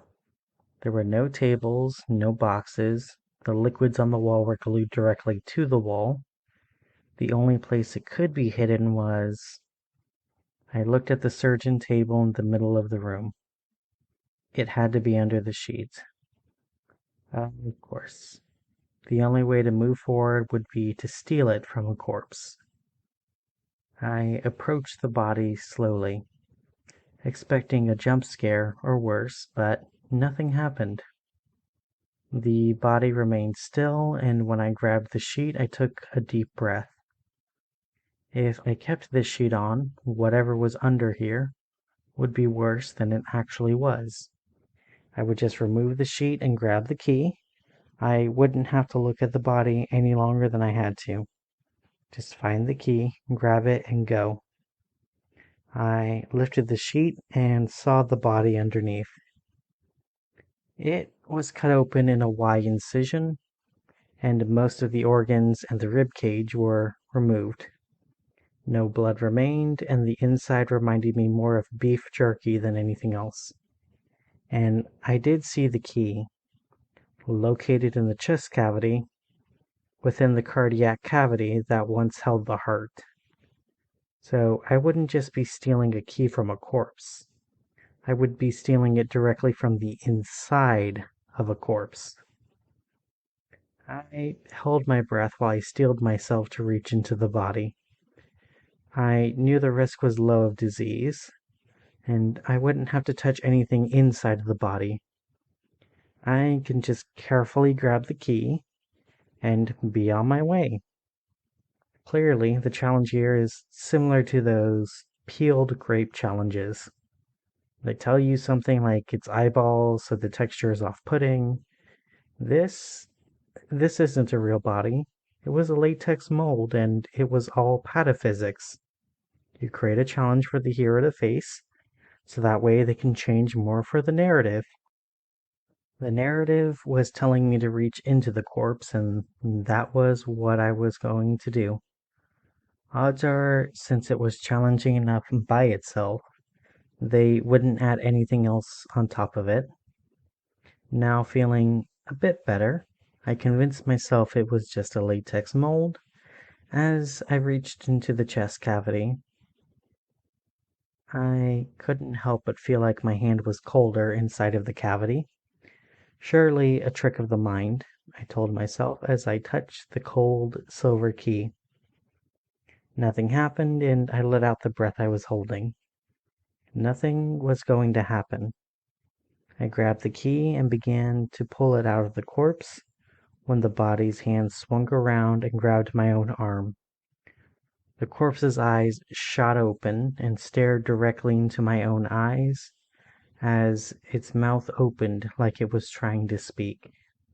But it had no air for its words because it had no lungs in its breast. I screamed as I yanked my arm away from it. I ran to the locked door with the key and used it to open the door. But I couldn't remove the silver key, so I slammed it behind me again. The last thing I saw was the cadaver sitting up straight and smiling towards me. A hungry smile. I was glad the door locked behind me. The room in front of me was a long, dark hallway. I could see a steampunk-style chandelier above, and the only light source was the distant open door. I shuffled forward, holding my right hand to the white wall as I made my way forward. I kept my eyes on the light in front of me. I would keep myself focused on it and not worry about the darkness. This was a cool down area, so I would just have to focus on bringing myself to the next room. I passed under the chandelier and when I heard it clatter against the ceiling. At that noise, I looked up at the chandelier. The glass and metal clanked and moved and changed shape when I saw what it was. It wasn't a chandelier, it was the augmenting arachnid. At that point, I decided to run. Thankfully, just in time as the automated abomination descended on a steel cable, landing where I just was. The 8 eyes were made of different magnifying glasses that all focused on me. The fangs were made of curved needles that led to very large syringes full of an unknown yellow fluid. The pedipalps in front of the fangs ended in surgical clamps and were jointed and jerked like a wooden puppet. The legs were long and moved much smoother than the pedipalps did. The tips of each ended in a different retractable tool. I could see scalpels, bone saws, and tweezers all retracted on its rusty legs. I ran towards the door, only for the armored arachnid to fire a steel hook at the end of a large steel cable. Thankfully, it just missed me. Only I realized I wasn't the target of the augmenting arachnid. The hook collided with the door as the spider pulled the door closed, leaving us both in total darkness. Now, in a moment of desperation, I quickly moved to the left wall and crawled up as small as I could. As I heard the mechanical spider collide where I was just a moment ago. Turns out the augmenting arachnid couldn't see in the dark any better than I could. But that was only so much of a comfort. The threat was still nearby, and it just had to be lucky enough to find me once. I had to keep staying lucky enough to avoid it. But thankfully, the spider wasn't all that smart as it continued down the hallway, heading to the door. It must have thought that I made my way to the door, but when it made it to the door, I heard only a few more clanks and then silence. It was guarding the door. Of course, it didn't need to know where I was. If I wanted to leave this hallway, that was the only way I could go. There had to be a way forward. I thought to myself as my hands came down to the ground, trying to feel if there was something nearby. I felt something round in my hand, maybe a ball bearing or a marble. It did give me an idea, though. I picked up the marble and threw it hard against the door on the far side of the hallway. It clanked against the door, and immediately I heard the augmenting arachnid clatter against the ceiling as it rushed towards the far door. I crawled forward quickly and quietly, making it to the door, just as the mechanical spider collided with the distant door. I opened the door on my side and turned back just as the spider turned back to face me. Realizing that it was tricked, I shut the door again and turned to look at the new horrors in the room I was in. There was a single stairway that led up to the third floor. My compass verified it was the correct way. I traveled up the winding stairway and I made my way to the third floor. It led to a very large room full of chairs arranged like an orchestra. Every chair was empty and that didn't reassure me, but I did see an exit. But I also heard heavy, shuffling footsteps coming from the darkness. I quietly ducked underneath a chair while I waited for the shuffling footsteps to come into view. Severus Maximus came into view. He carried a baton in one hand like he was a conductor, and the being bound to his back carried a violin and bow with him. The maestro stood in the conductor's podium and faced the chairs. He tapped his baton to the podium and then began to swing the baton, leading a silent orchestra. It took a few moments before I recognized the movements. An experimental performance made back in 2705 AUC, called 4 minutes and 33 seconds. That was the name of the performance. During that performance, all musicians were instructed to not play their instruments at all. It was supposed to make the audience think about the sound of an orchestra without the music. So I did what I was supposed to, and I listened. I heard the creak of the timbers settling. I heard the swish of the conductor swinging his baton, and I heard the rasps of the revenant. These were meant to be unsettling, but all I felt was curiosity. What did the maestro do for fun for himself? I was told he was loyal to his master and he served without hesitation, but that was just his profession, not who he was as a person. And here I was observing him, where he thinks no one can see him, leading an empty orchestra in a silent symphony. That was hopeful. Someone who saw himself still leading, even when he had no one to lead. Maybe that was why he kept on Mount Golgotha, so he could finish the unfinishable piece and play the unplayable music. Here he was leading a symphony of silence, so clearly he had musical aspirations. Maybe he will succeed someday, if he ever stopped torturing the dead and dying with unholy science. After the third act of the performance, he put his baton down on the podium and bowed first to the empty orchestra and then to the dark audience. What I wasn't expecting was to hear an applause. The lights came on in the auditorium and I saw what was there in the seats. They weren't people, or at least they weren't people anymore. Some of the parts definitely used to be people. But what sat in all of those seats, filling every chair in the auditorium, was a partially animatronic skeleton. The skulls were human and the eyes were small red LEDs. They wore suits that covered their rib cages, and the spine connected to the chair via a steel rod. Their arms and hands were a mix of bone and steel, gears connected to joints, bones screwed into steel, and rubber covered the phalanges, metacarpals, and carpals to make hands that could clap. Now, the maestro's performance no longer looked hopeful. It now looked like a performance for his own ego and madness than anything else. Performing a silent piece was practice.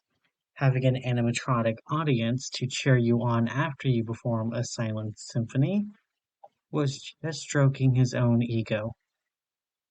The sexton of the cemetery stepped off the podium back into the aisles, disappearing behind a door. After giving him a few minutes, I left my hiding place and I traveled down the aisle to where he left. I didn't look at the skeletons, but I knew it would have taken a lot of bodies to fill every seat in the auditorium. I tried the door he disappeared into. It was locked. My key didn't work on it either. Clearly, I had to try the exit I saw in the first place. So I searched the aisles and I saw a distant red door. This looked like it was the right place to go. I walked down the aisles, aware of all the skeletons, and as I passed them, I also became aware of their heads twisting to watch me. Even when it would have broken their necks, their heads were all turned to face me.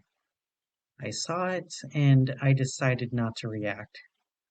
They weren't doing anything but watching me, so I just made it to the red door and opened it before closing it behind me. I turned around and nearly threw up when I saw what room it was. It was the kitchen. The ceiling was high and there were long sides of meat dangling from the hooks. While I couldn't recognize the meat, it was too small for beef, and the ribs were too small to be a pig. Bowls sat on the counter and they were filled with what looked like extra long gray sausages. I didn't get close to it. I knew what made up sausage casings, and with the backstory of this place, I knew what these sausages were made of to look so pork-like. I quickly headed to the other door, which, thankfully, led to the dining room.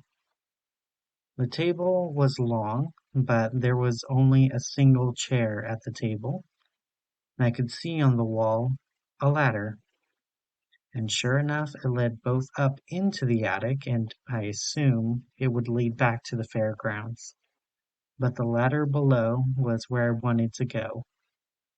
It would lead to the pumpkin house and my final challenge, the smallest but scariest of the haunted houses, but at the center of it all would be the myself mirror and the unraveling of the entire mystery of the pumpkin house. But what made this one different from all the others was there was no one here to guide me or to warn me. I would make the choice freely and without fear. I climbed down the ladder and into the darkness below. The ladder led outside to where I was on the front lawn of the pumpkin house. It was 2 stories tall. The paint had faded, but it was not peeling. The lawn was well maintained, and the steps leading up to the door had a single jack-o'-lantern. It had no lead up, and all I could do was walk up to the door. Sure enough, the door opened itself and I stepped forward, bravely and mentally preparing myself for whatever was going to come through that door. Whatever was inside, I would face it, just to finally get to see who I was going to become. The door slammed shut behind me, leaving me in darkness, just as the candles along the walls lit up, revealing the interior of the pumpkin house.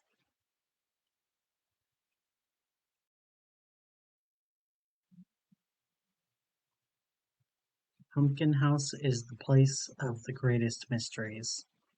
I've only been there once before, and I don't remember most of what occurred there.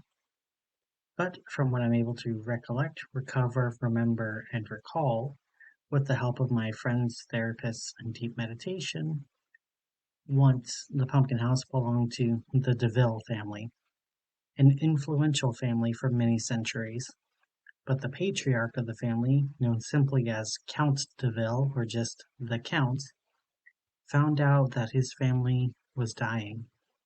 No force in heaven or earth could change it, and he tried. He sought powerful curios.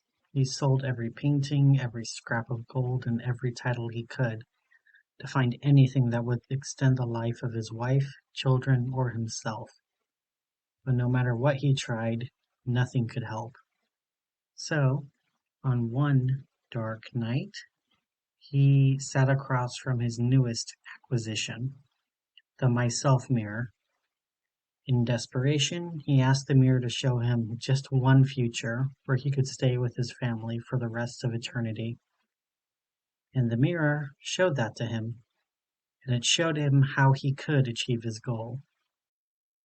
The myself mirror showed him the face of every person he had to kill, every family he had to ruin, every drop of blood to spill, every evil deed he had to do to achieve his goal, the only way to achieve his goal. But all the Count de Ville saw was a distant premonition of him and his family posing together in a painting, centuries in the future. So the Count de Ville did as the mirror asked him. If there was no power in heaven or earth that would keep his family alive, he would go somewhere else for that power. That night the Count carried 5 vials into the pumpkin house, each of them filled with blood taken from a very special beast that lived in a place far from humanity. He had to hurry. He only had until midnight to give this blood to everyone in his family. The first to drink the blood was his wife. She had long since grown weak and bedridden. She had begged her husband for one glass of wine for weeks, and this night was the night he conceded. He helped her drink the red wine mixed with the beast's blood. His wife, after drinking the wine, slipped into sleep, expecting this to be her last sleep and to never awaken again. She was half right. It was her last sleep, but she would awaken again and never need to rest any more. The Countess loved music and used to play to massive audiences who would listen to every note and applaud every sound she made. But she had not made a single sound since she grew evil. But even after drinking the beast's blood, her skin remained rotten and her legs forever amputated because of the illness. But her husband, in his endless love, decided to make sure that she would play music for audiences that would applaud her every time. So he summoned his most loyal servant, the sexton of the Count de Ville cemetery, and sewed her onto his back. And now every night she performs for them, not even able to touch a bow to string, but still they applaud her, bringing her happiness in her rot-filled mind. Next the Count creeped into the room of his eldest child and heir apparent. His heir was strong enough to stare into the dark night and sat by the window doing so. Their golden eyes reflected nothing of the darkness inside nor outside. The Count slipped the blood into the golden-eyed child's meal, and the child ate it with gusto, finally excited to taste something for the first time in months. Now, the heir to the DeVille family would always remain an heir, and would never be given the chance to replace their father as the head of the family. Instead, he would wander many dark places, making and breaking deals with many people. He would bring the family far more wealth and power than his ancestors ever did, but he would also draw more blood than anyone else, except his father. He would make deals to a rancher, bringing him far more pain than pleasure, and still smiling, knowing that they would always return to him. Though few would know who he was, the golden-eyed child would make his family proud. The next child, the Count's middle child, was a strong girl who dreamt of being a powerful and proud knight, one who would win titles, land, glory, and pride for her entire family.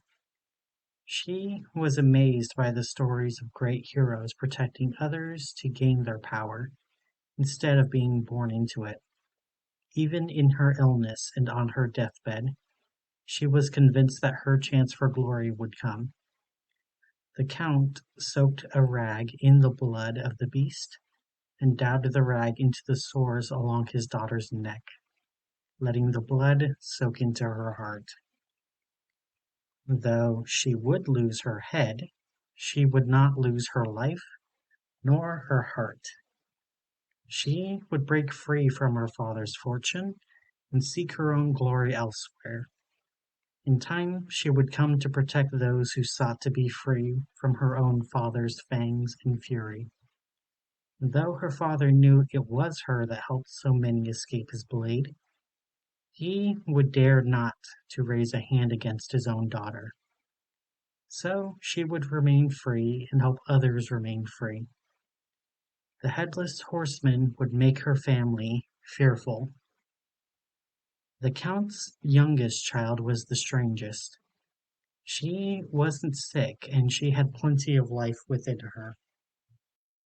None of the doctors knew why she was healthy. She played in the garden, disappearing for days at a time, telling her family about the world she found in her pocket and how much rabbits loved lavender tea. Her father used to administer medicine from the apothecary just to get her to sleep, otherwise she wouldn't lay still. On this dark night he slipped the vial of blood within her medicine and gave it to his youngest daughter on a spoon. The Count's youngest daughter waited for her father to leave before spitting out both the medicine and the blood. Not a drop of it remained in her body. The young Countess remained incorrupt and incorruptible as she followed her rabbit friend down a rabbit hole kept beneath her bed. This youngest child would be found in many places, making many wonderful friends, no matter what man, monster, mercenary, nor machine her father sent after her. The youngest child would remain happy in her own little world. The youngest daughter would make her family free. In the last few seconds before midnight, as the Count felt his heart still for the last time, he drank his drops of blood in those final moments, hopeful that he consumed the blood in enough time for the effects to take place. His heart never beat again, but the Count did not die. His vial affected him much darker than anyone else's. The Count would no longer step into sunlight nor moonlight. He could no longer see himself in any reflective surface, including the myself mirror. He could no longer consume any food that grew from the earth, plant, mushroom, or water. He could only consume the flesh, blood, and soul of the living. He could no longer touch silver without it burning him, nor could he touch any holy symbol from any faith, leaving many artifacts of the Pumpkin House left out for others to steal. But the Count did find advantages for his new monstrous being too. His strength was endless, his form boundless. He could command any who looked within his eyes, beast or man, living or dead. Gold and toxic metals brought the only warmth to his touch. Poison, metal, fire, illness, and arms could no longer harm his flesh. Drain him of his blood and you will only make him hungrier. The only thing that time brought him was deeper wisdom. It is within the pumpkin house that the Count de Ville lives alone with occasional visits from his family. He still possesses great wealth, power, and influence. The curios within his house can do many horrible things, but what those things do, no one knows, not even me. I do know, if you are lucky, you may find a few items of small silver left behind by his younger daughter. She also crafted hiding places within the house. They are marked with a small symbol of a rabbit. If you see it and you know the Count is near, hide in those places. He cannot sense you there. If you hide anywhere else, he will find you without trouble. How will you know he is near? First, you will feel like you are being watched. The Count's power is great and he can sense you through the house itself. He will not be able to see you through the eyes of the house, but he will feel you. Then you will see your breath. Count de Ville's body is colder than ice. It will bring the warmth of the room down just by him being nearby. This is your second warning. Find a place to hide and hide quickly. He is looking for you and he knows where you are. Your final warning is the dimming of the lights. The lights don't hurt him, but he can see without it just fine, and he is making it harder for you to escape. His power is great and he could tear you apart in seconds. But like a cat chasing a mouse, he enjoys playing with his food. He will make it hard for you to escape, but not impossible. He may even let you escape a few times, maybe think you're safe, but do know he is following you, and he will find you. When you hear his cold breath in your ear, you're too late. He is done playing with you and he wants to feed. His hunger is vast and he so rarely has any guests over for supper. He will drain your blood first. It will weaken you and leave you unable to think, let alone escape. He will then leave just enough blood to leave your desperate heart to keep you alive. Your exsanguinated brain is barely conscious of the situation. This is when he feeds on your flesh. He will take his time to chew on your flesh and bone. He will leave you enough blood to stay awake, but he will not give you enough pain to pass out.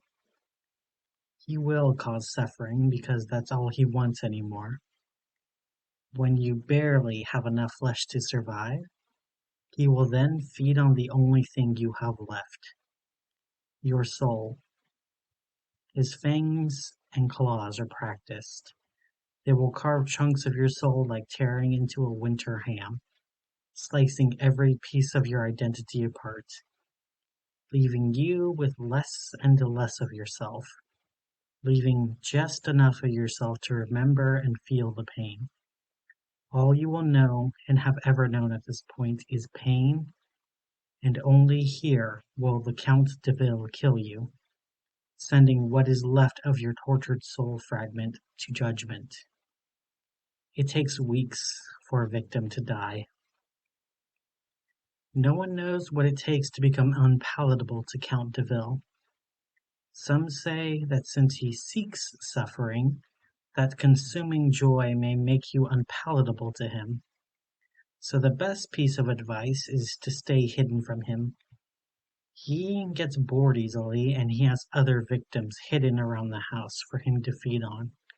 So if you become too hard to find, he will move on to easier prey.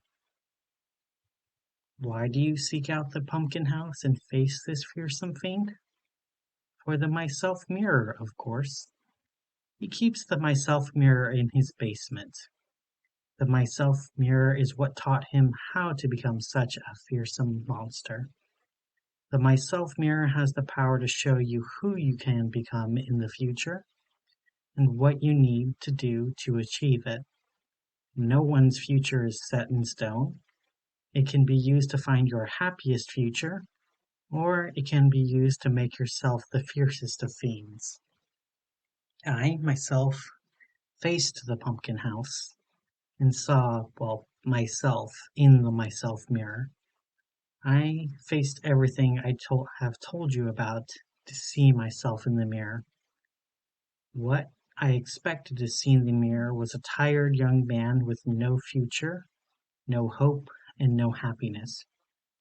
Just going day by day with no passion and no love for living. What I saw in the mirror was a confident, beautiful young woman dressed in ripped jeans and rudely gesturing to me. Someone I always wish I was born as.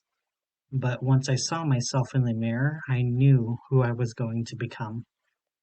I could see dim echoes behind her of other futures, other me's I could be, but she was who I wanted to be.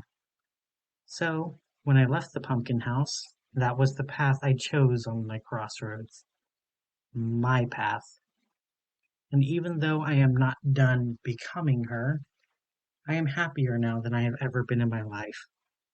Every pain, every fear, every anxiety I faced to find myself was all worth it. After knowing everything that stands between you and the myself mirror, would you go through all of these challenges willingly? Would you face everything for just a moment in that reflection? Would you face your every fear and doubt for that truth? Or do you prefer the safety of ignorance? Make your choice freely and without fear. As for me, I choose the truth every time.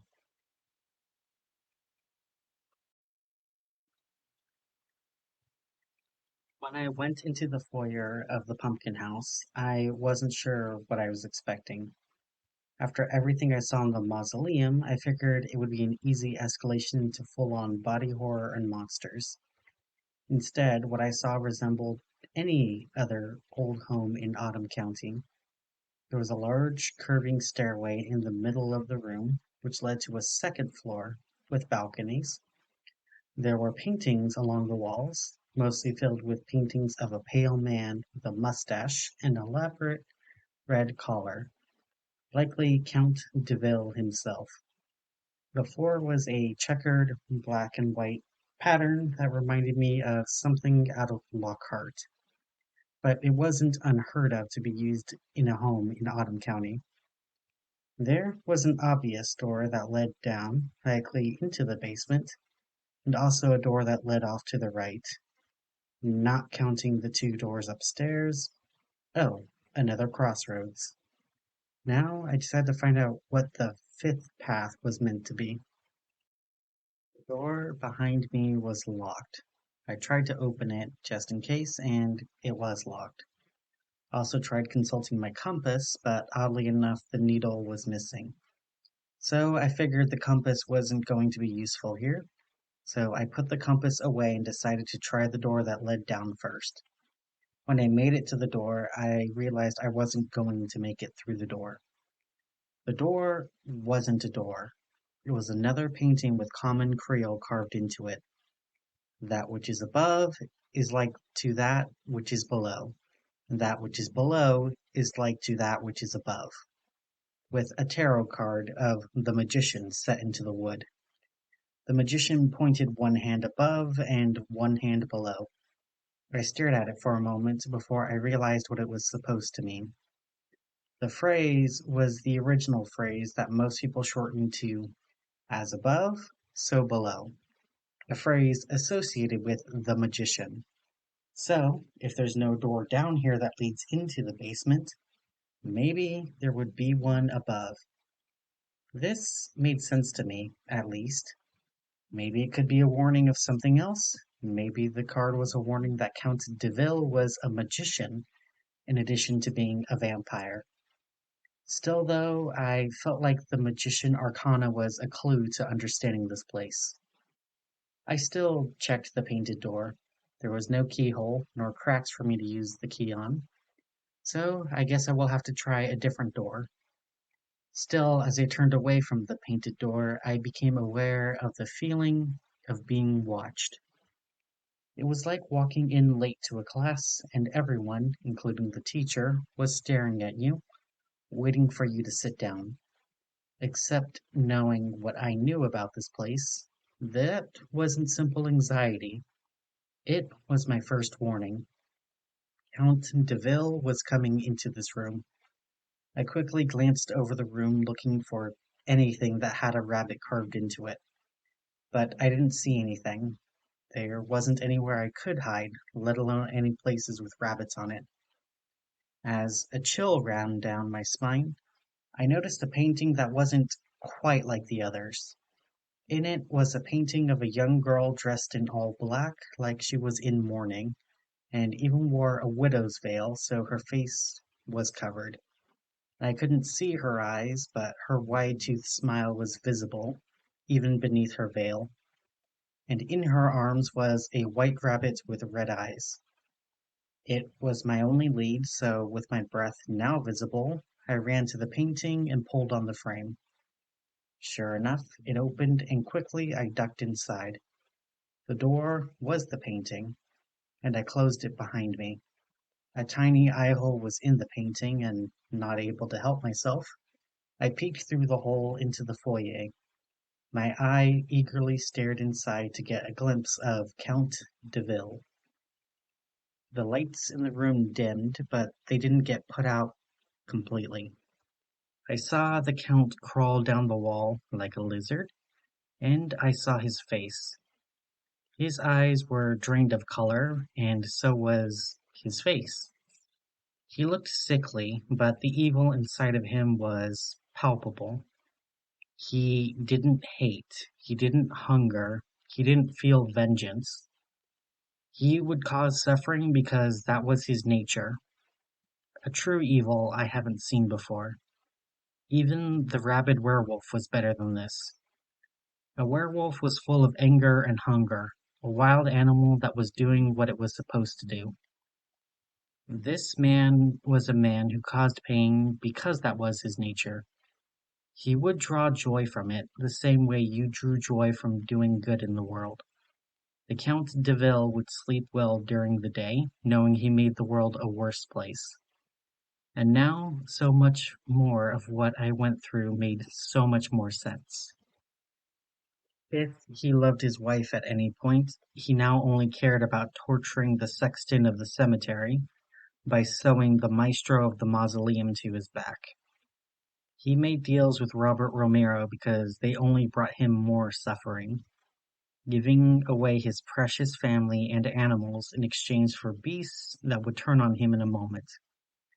The fairgrounds were always moving, trying to escape him, but he offered prizes to have people leave the safety of the fairgrounds, only for him to cause them more pain. All this evil I could see above his bushy mustache. But thankfully, the Count didn't find me, and before long he crawled back up the wall, bringing light and warmth back into the foyer. I let out a relieved sigh and pushed on the painting door. Only the door didn't open on my side. The painting was, apparently, one way only. After trying to push it open a few times, I heard an electric buzzing behind me. I turned slowly to see what I thought was a small hidden space, only it was actually a long hallway. The sconces weren't torches, but electric lamps. They buzzed, and I was thankful for the light as I walked down the hallway. I guess this was the fifth path. The hallway continued for about 10 meters before it opened up into another chamber. The electric lamps lit three mosaics in front of me. Each one sat in a recessed niche made to look like a door. The mosaic on my left had a fish in a pond swimming against the current. The mosaic in the middle depicted a wolf with two human infants just underneath it. And the final mosaic on my right was a large moose in a green field. This must be a new puzzle for me to solve before I could get out. I had to figure out which one of these wasn't like the others. I started with the obvious. They were mosaic art made to look like they came from the Julian dynasty of Rome. So, if that was the case, then the fish made sense. Public pools and baths often had mosaics of fish where people bathed and swam. Those made sense and were extremely common within the Republic's territories.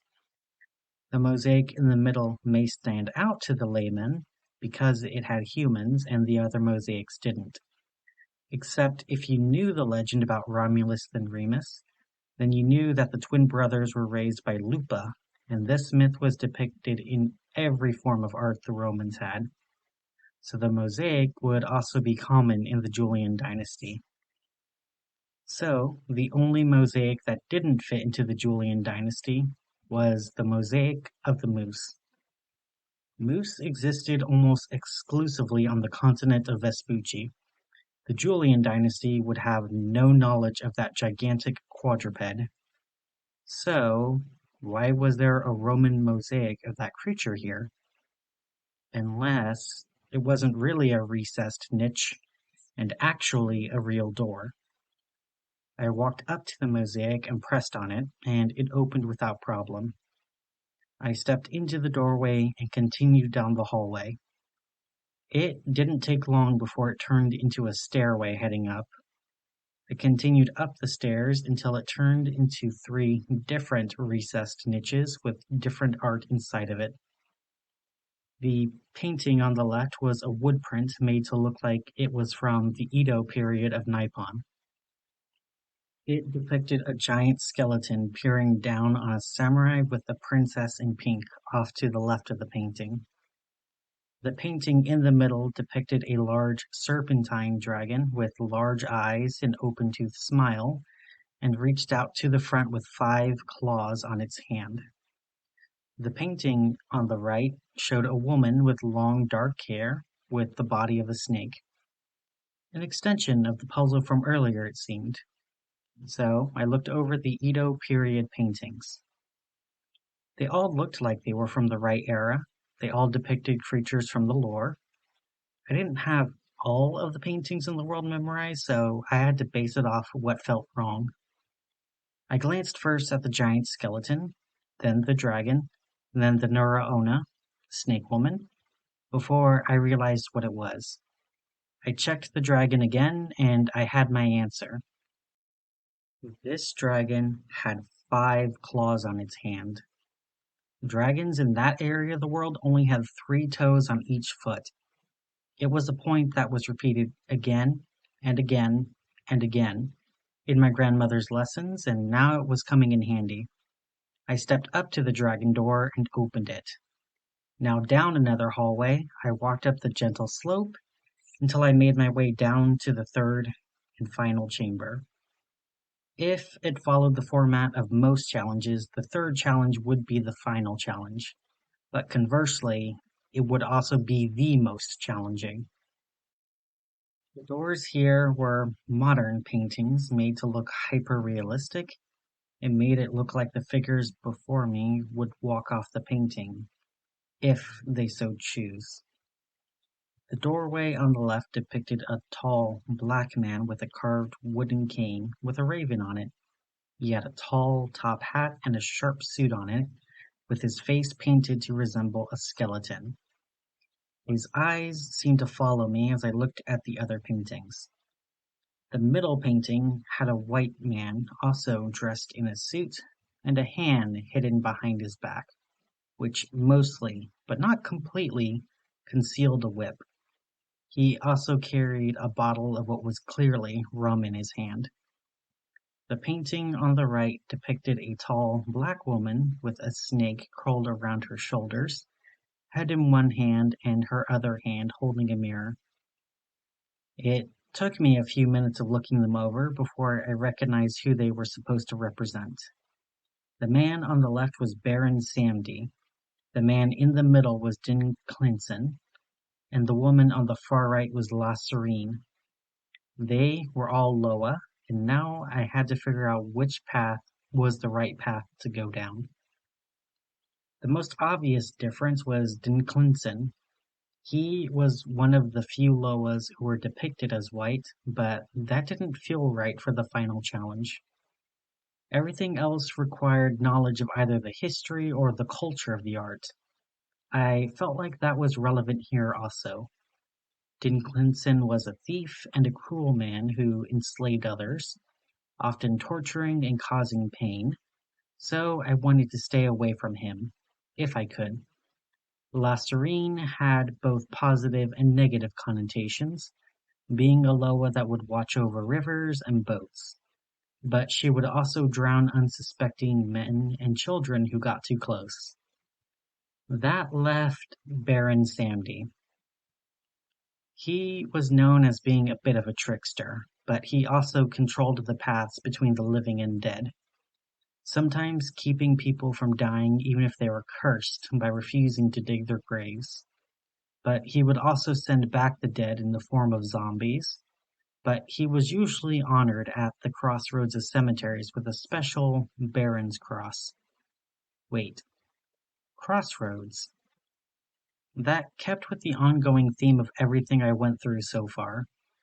This had to be the right way. I stood at the door ready to push at the painting when I paused. This seemed right, but now I was second guessing myself. Any argument I could make about Baron Samdi could just as easily be applied to the other paintings. Every figure before me had traits in common with at least one other painting. No one painting was completely different. All I could do was have confidence in myself. I pushed on the door and stepped into the darkness. It took only a moment, but the electric lights came on, and I was in a room that looked like it was made for a little girl. A dollhouse could be seen in the corner, and the open closet held many dresses. As for the doorway I stepped through, it clicked behind me. It showed a painting of a sunset, and despite me pulling on it, it didn't dare move. Once again, I was in a place where the Count could find me. I looked around and I couldn't find any rabbits carved anywhere, so I figured staying here was a bad idea. I went to the door and sure enough, it was unlocked. I opened it and it showed a hallway. There were paintings along the walls of the same tree. At first, I thought it was an apple tree, but apple trees don't grow apples of different colors alongside roses of different colors. A beautiful painting, for sure, and a symbolic one because roses and apples were in the same family. But to be fair, the rose family is massive and included a lot of foods that people would eat that taste almost nothing alike. However, it is usually considered bad custom to tell others that the raspberries and almonds they were eating were technically roses. However, there were no other doors as far as I could see, so I started my walk down the hallway. After 10 minutes of walking, I made the decision that the spaces inside of the pumpkin house were also pretty inconsistent. The hallway didn't have any changes, at least at first, but then I noticed that the paintings of the trees were changing. At first, I thought they were moving because the leaves were changing position, but as I continued, the paintings grew more and more disturbing. The leaves and fruits all fell to the ground and decayed. The branches grew sparser and sparser, and soon all that was left was a rotten stump.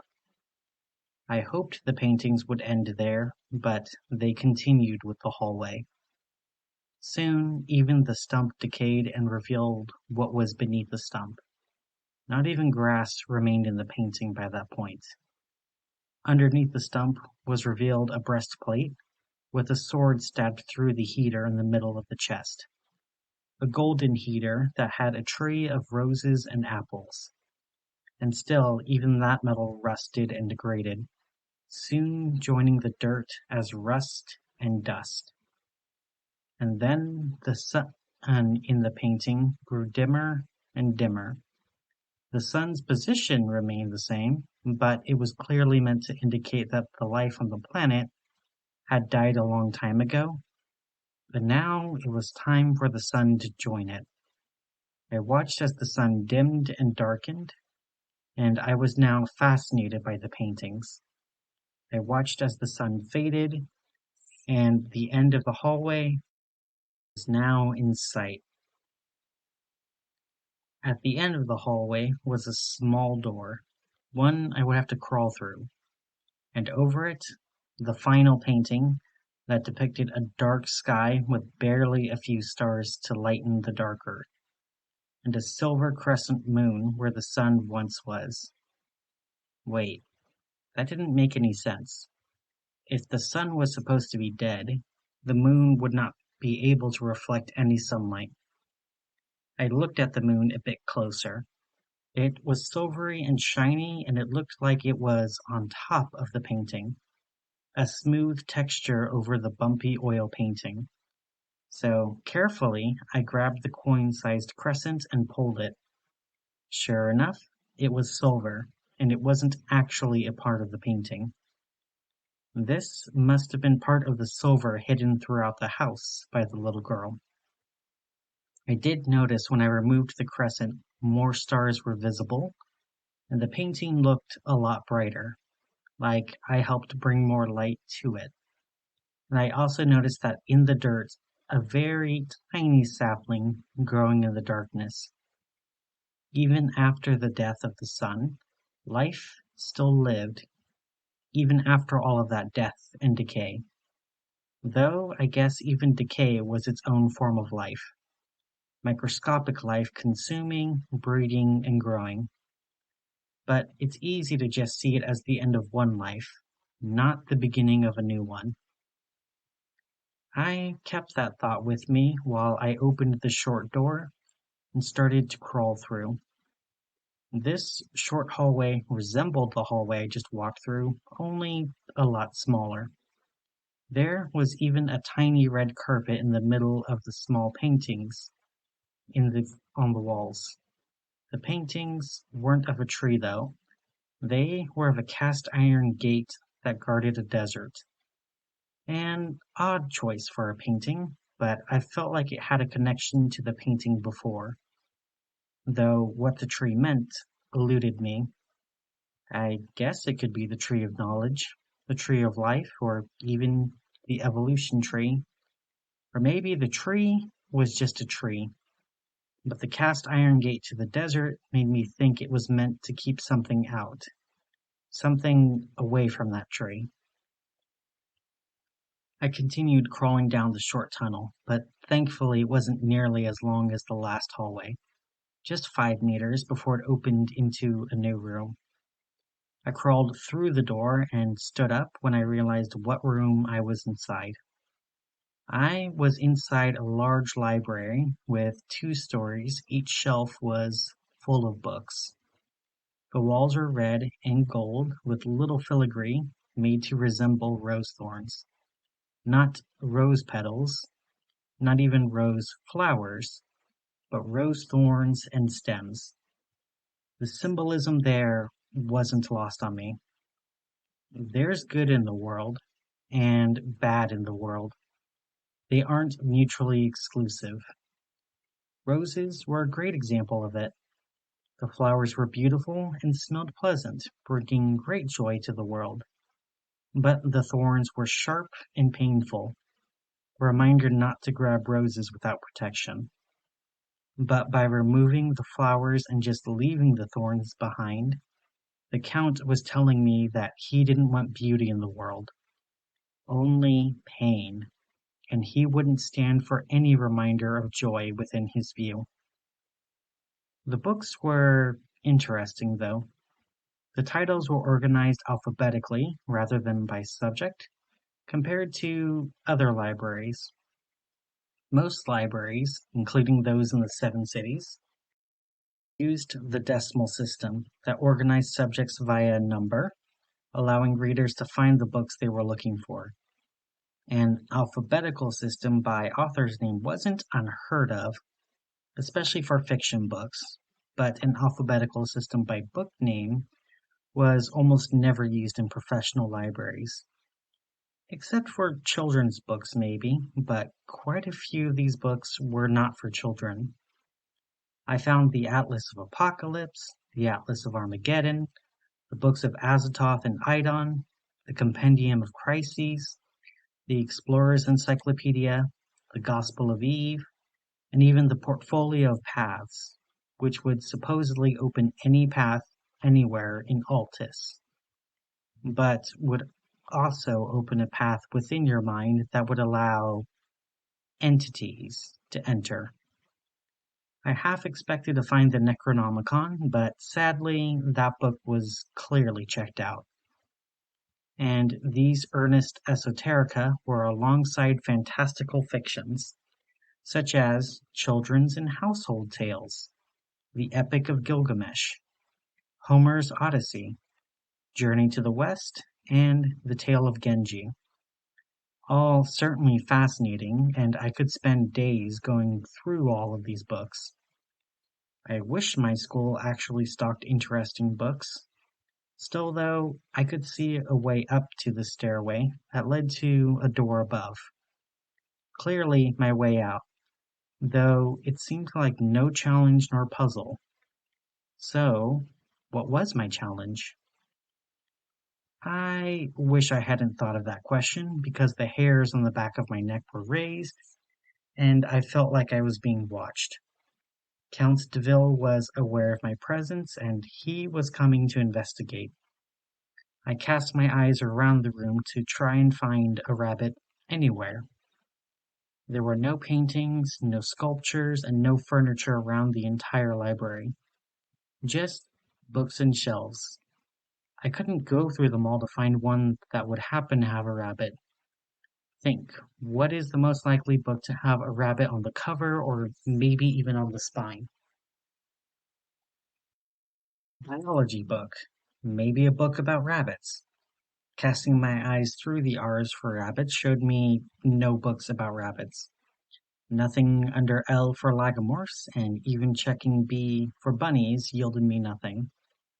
I could see my breath, and my shivers got worse as the lights upstairs dimmed. He was about to be in the room, and I still didn't have a rabbit. And I was close to the A's and B's. I had one chance left. What books here would have a rabbit? Then it hit me. A favorite book I used to love reading when I was younger. Even now, I still had a copy of it in my room.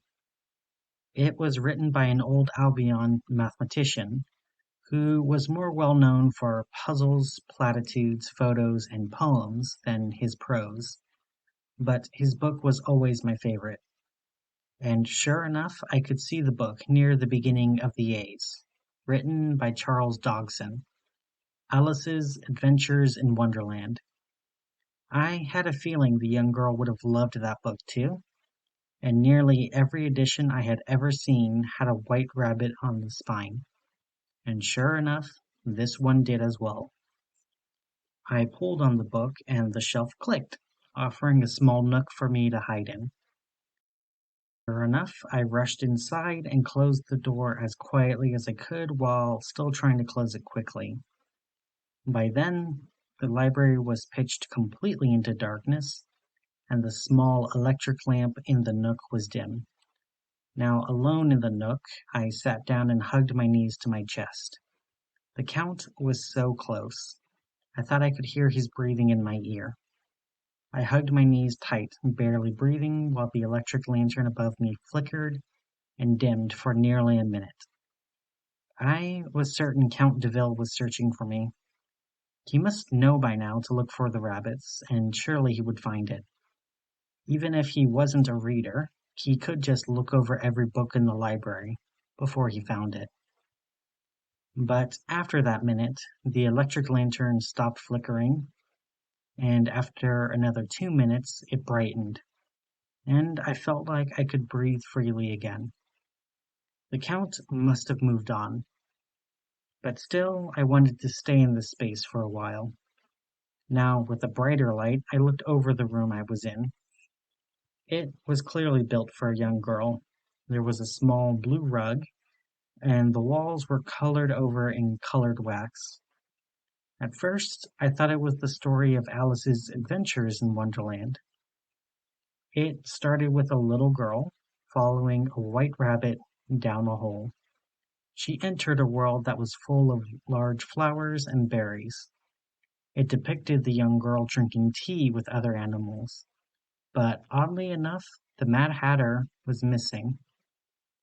And then the young girl returned to the rabbit hole and returned to her world. And this is where the colored wax got a lot darker. The world the little girl returned to was full of smoke and fire.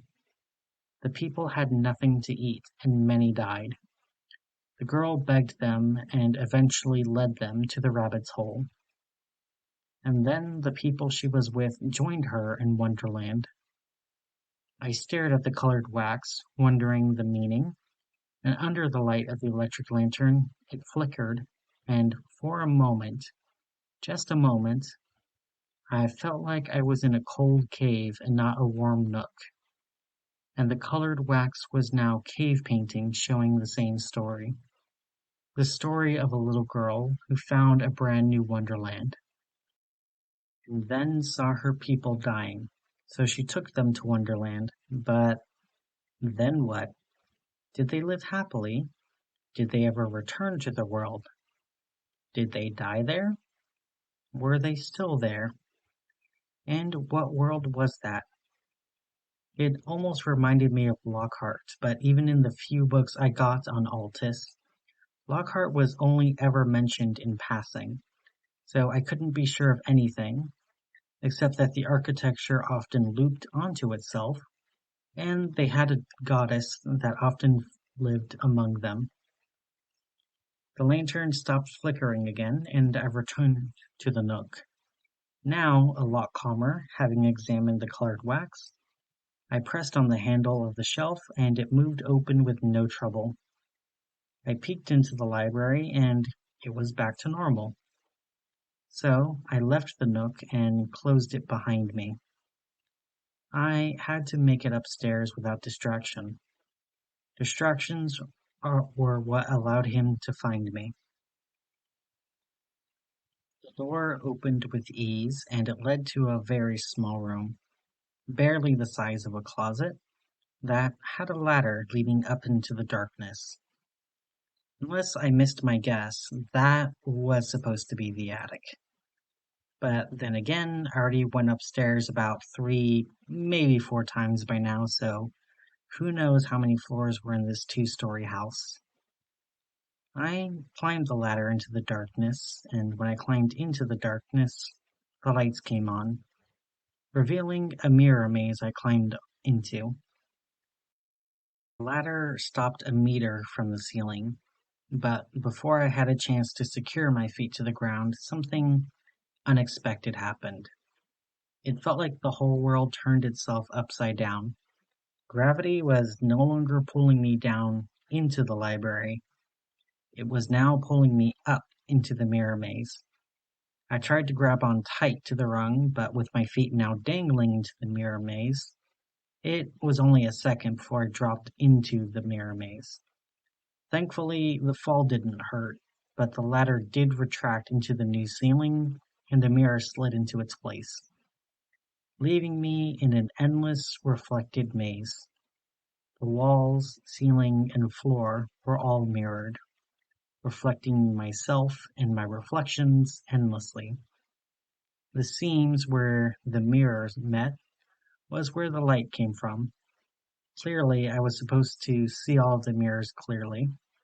And now I ran into a new problem. How do I find the myself mirror? It could be any of these mirrors, and I would have no way of knowing. It would just look like another mirror. Still, I decided to keep moving. Wherever it was, I had to trust that it would be possible to be found, especially if my sister found it. So I put my hand on the right wall and I began to walk down the mirrored hallway. I saw myself from every angle. If I glanced down, my reflection glanced back at me, just as nervous as I felt. If I peeked to my right, I saw her peeking right back. Spying to my left revealed only a young girl spying right back. And desperate looks up only showed me a desperate soul looking right back. So I tried to focus on the light strips that led me deeper and deeper into the mirror maze. After a while, I noticed something new. A distant light that looked like it led to a tiled room.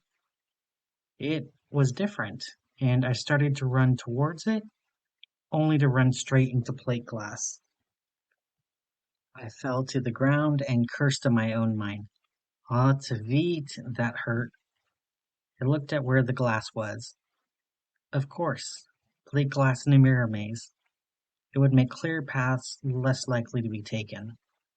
Still, though, now I was aware of where it was. Maybe I could use it. Every mirror was the same shape and size, about 3 meters squared, and so was the plate glass in front of me. And I could count the amount of mirror panels in front of me that led to the apparent exit. In a maze that used a consistent unit of measure laid out exactly like a grid. My mind made that final connection, and my natural weakness with spatial awareness pivoted into my strength with grids and graphs. I counted the panels in front of me.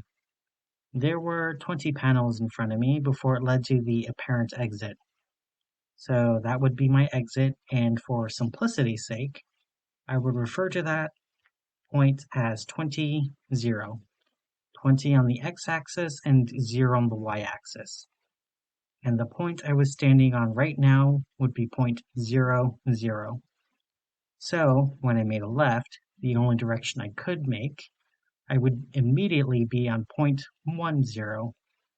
And as long as I kept track of which axis was which and what number I was on, I would be able to find out where point 20, 0 was. And if the mirror maze was a liminal space, similar to the crooked cemetery, that would make it more true, not less. Liminal spaces may be endless, but they kept a consistent unit of measure. Whether the maze was 20 by 20, 200 by 200, 2000 by 2000, or even 2 billion by 2 billion, the point 20, 0 would always remain consistent. It was solvable, and I was going to solve it. I had a key in my mind, and as I made my turn and made my way down the path. For a while, it felt like the path was trying to fool me. It kept twisting on itself. More than a few right turns only led back to the same crossroads, leaving me only one way to go. It was clever, and would have fooled me if I wasn't keeping track of where I was in the grid. I kept counting, and around point 13.5, I felt a shiver roll down my back, and my breath became visible. I didn't catch the first sign of being watched because I already felt watched in the maze. Count Deville was approaching, and I haven't seen a single rabbit carving or drawing this entire time in this liminal labyrinth.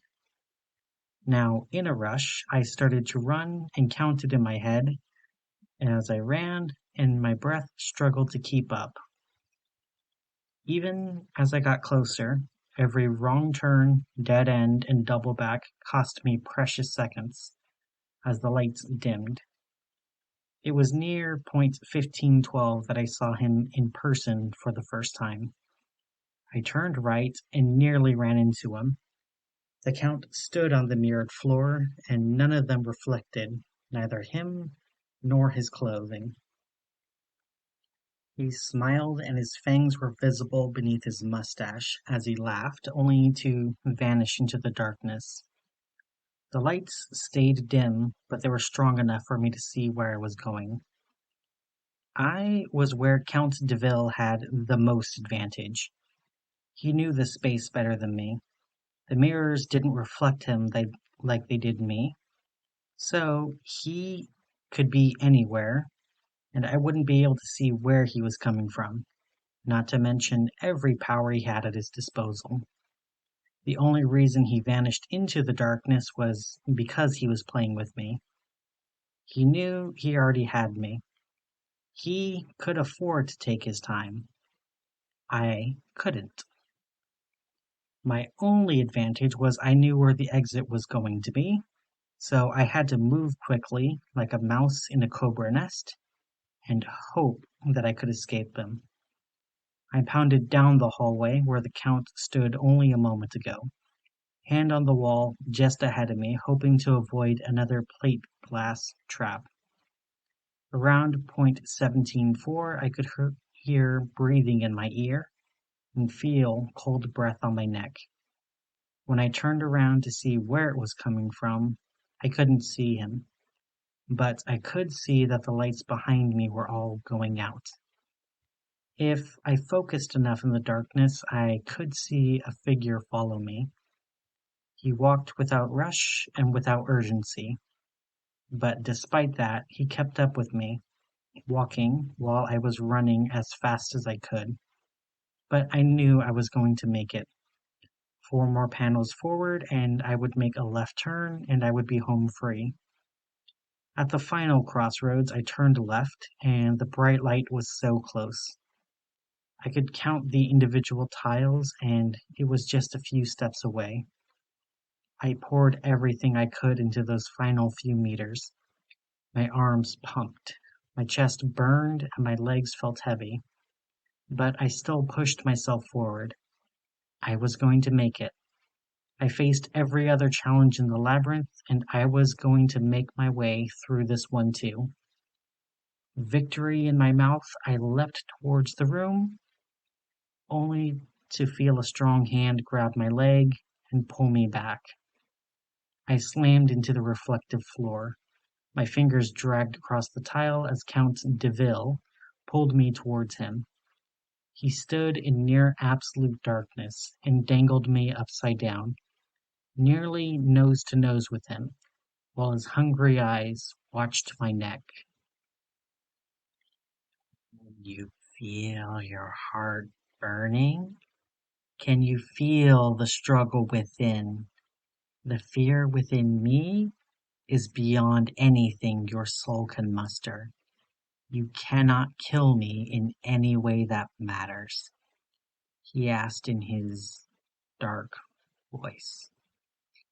After everything I did to the best I could, and he caught me mere centimeters from the finish line. There had to be a way past him, something, anything. But as tears streamed down my desperate face, I realized something. I wasn't scared of him.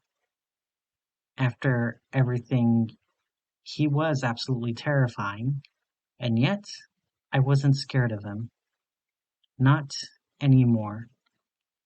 My fear turned to determination, and like earlier with my grid, my mind clicked into place and ran efficiently once again. I remembered a piece of his backstory, and I remembered what was in my pocket. I reached into my pocket and grabbed the silver crescent moon from the painting. I thrust it into his face, and he screamed as the steam rose from his face, and he dropped me. Now, on the ground, I ran forward into the light, leaving Count de Ville screaming, steaming, and stewing in the darkness. The room was small, maybe 2 meters cubed. The myself mirror sat over a sink like it belonged in a bathroom. There were even a few lotion bottles, but what I was concerned about was myself, in the mirror. I looked at myself, and despite being tired, I couldn't stop smiling. And I watched for a moment as the figure in the reflection morphed and changed. But then it split into two forms, and my smile disappeared when I saw the two figures before me. Purple light stood behind them, where the two women stood. They both stood straight and proud, something I never thought I would be able to do. One woman had short hair cut almost to her head. She wore a jean jacket that had a red circle with a golden crown. She radiated regality and power, the way my father used to be able to do, but she had even more of it. She looked like she'd never had a single doubt her entire life, and she was able to get everyone to listen to her. I felt like I couldn't even convince myself that I was all right. How would I ever grow up to be that confident? The woman next to her was different, yet similar. She had long hair and a rubber band in her hair. She had a white blouse and a black pencil skirt. She was just as professional as her twin, but her confidence radiated differently. Her eyes and smile were so kind. She looked like she could handle every problem in the world and would do so with a smile on her face. She reminded me of my mother when I had problems in my life, but her eyes were even kinder and her smile even sweeter. I couldn't even get myself to smile. How would I ever grow up to be that happy? I felt tears come to my eyes as years of pain came forth. After what happened with my brother and my parents choosing their dead doppelganger son over their living daughter, my grandmother taking over my life, all the wonder of the world squeezed and drained from me, there were days where even breathing felt like that was all I could do. I couldn't even visualize a future for myself just yesterday. And now here I was looking at two different futures where I wouldn't just be happy, but be someone worth admiring. It was all overwhelming. I now saw myself as I was, a tired, beaten down girl crying between them. I watched as they both laid a hand on my shoulders, and I felt their hands on my shoulder, just for a moment, until I realized the hands on my shoulders belonged to Adansi, and they're not different futures. They're both you in the same future. The reason why you don't see what path you need to take to get there is because you're already on that path. You've been on that path ever since you stood at the crossroads and chose to go your own way, Adansi said. I brushed the tears out of my eyes, and Eel spoke this time. But now it's time. You've been with us this entire time, and you've never said your name. Say your name. Let yourself know who you are. I stared into the reflection and saw both of my future selves and my present self. I didn't know what eel meant. Of course I knew who I was. But then I realized he wasn't talking about me. He was talking about myself in the mirror. My name is Marceline Pierce. I am the Red Prince. Said, finally giving her a name. That part of me I always knew was inside of me, but I felt scared to address. But now that fear was replaced with determination. The same determination I felt when I shoved the silver crescent in Count Deville's face.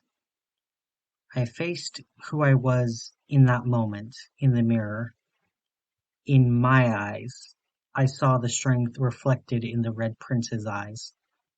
Just a trace, but enough to let me know it's there. And in my smile I saw the happiness reflected in older Marceline's smile. Just a trace, but enough to let me know that happiness was inside of me.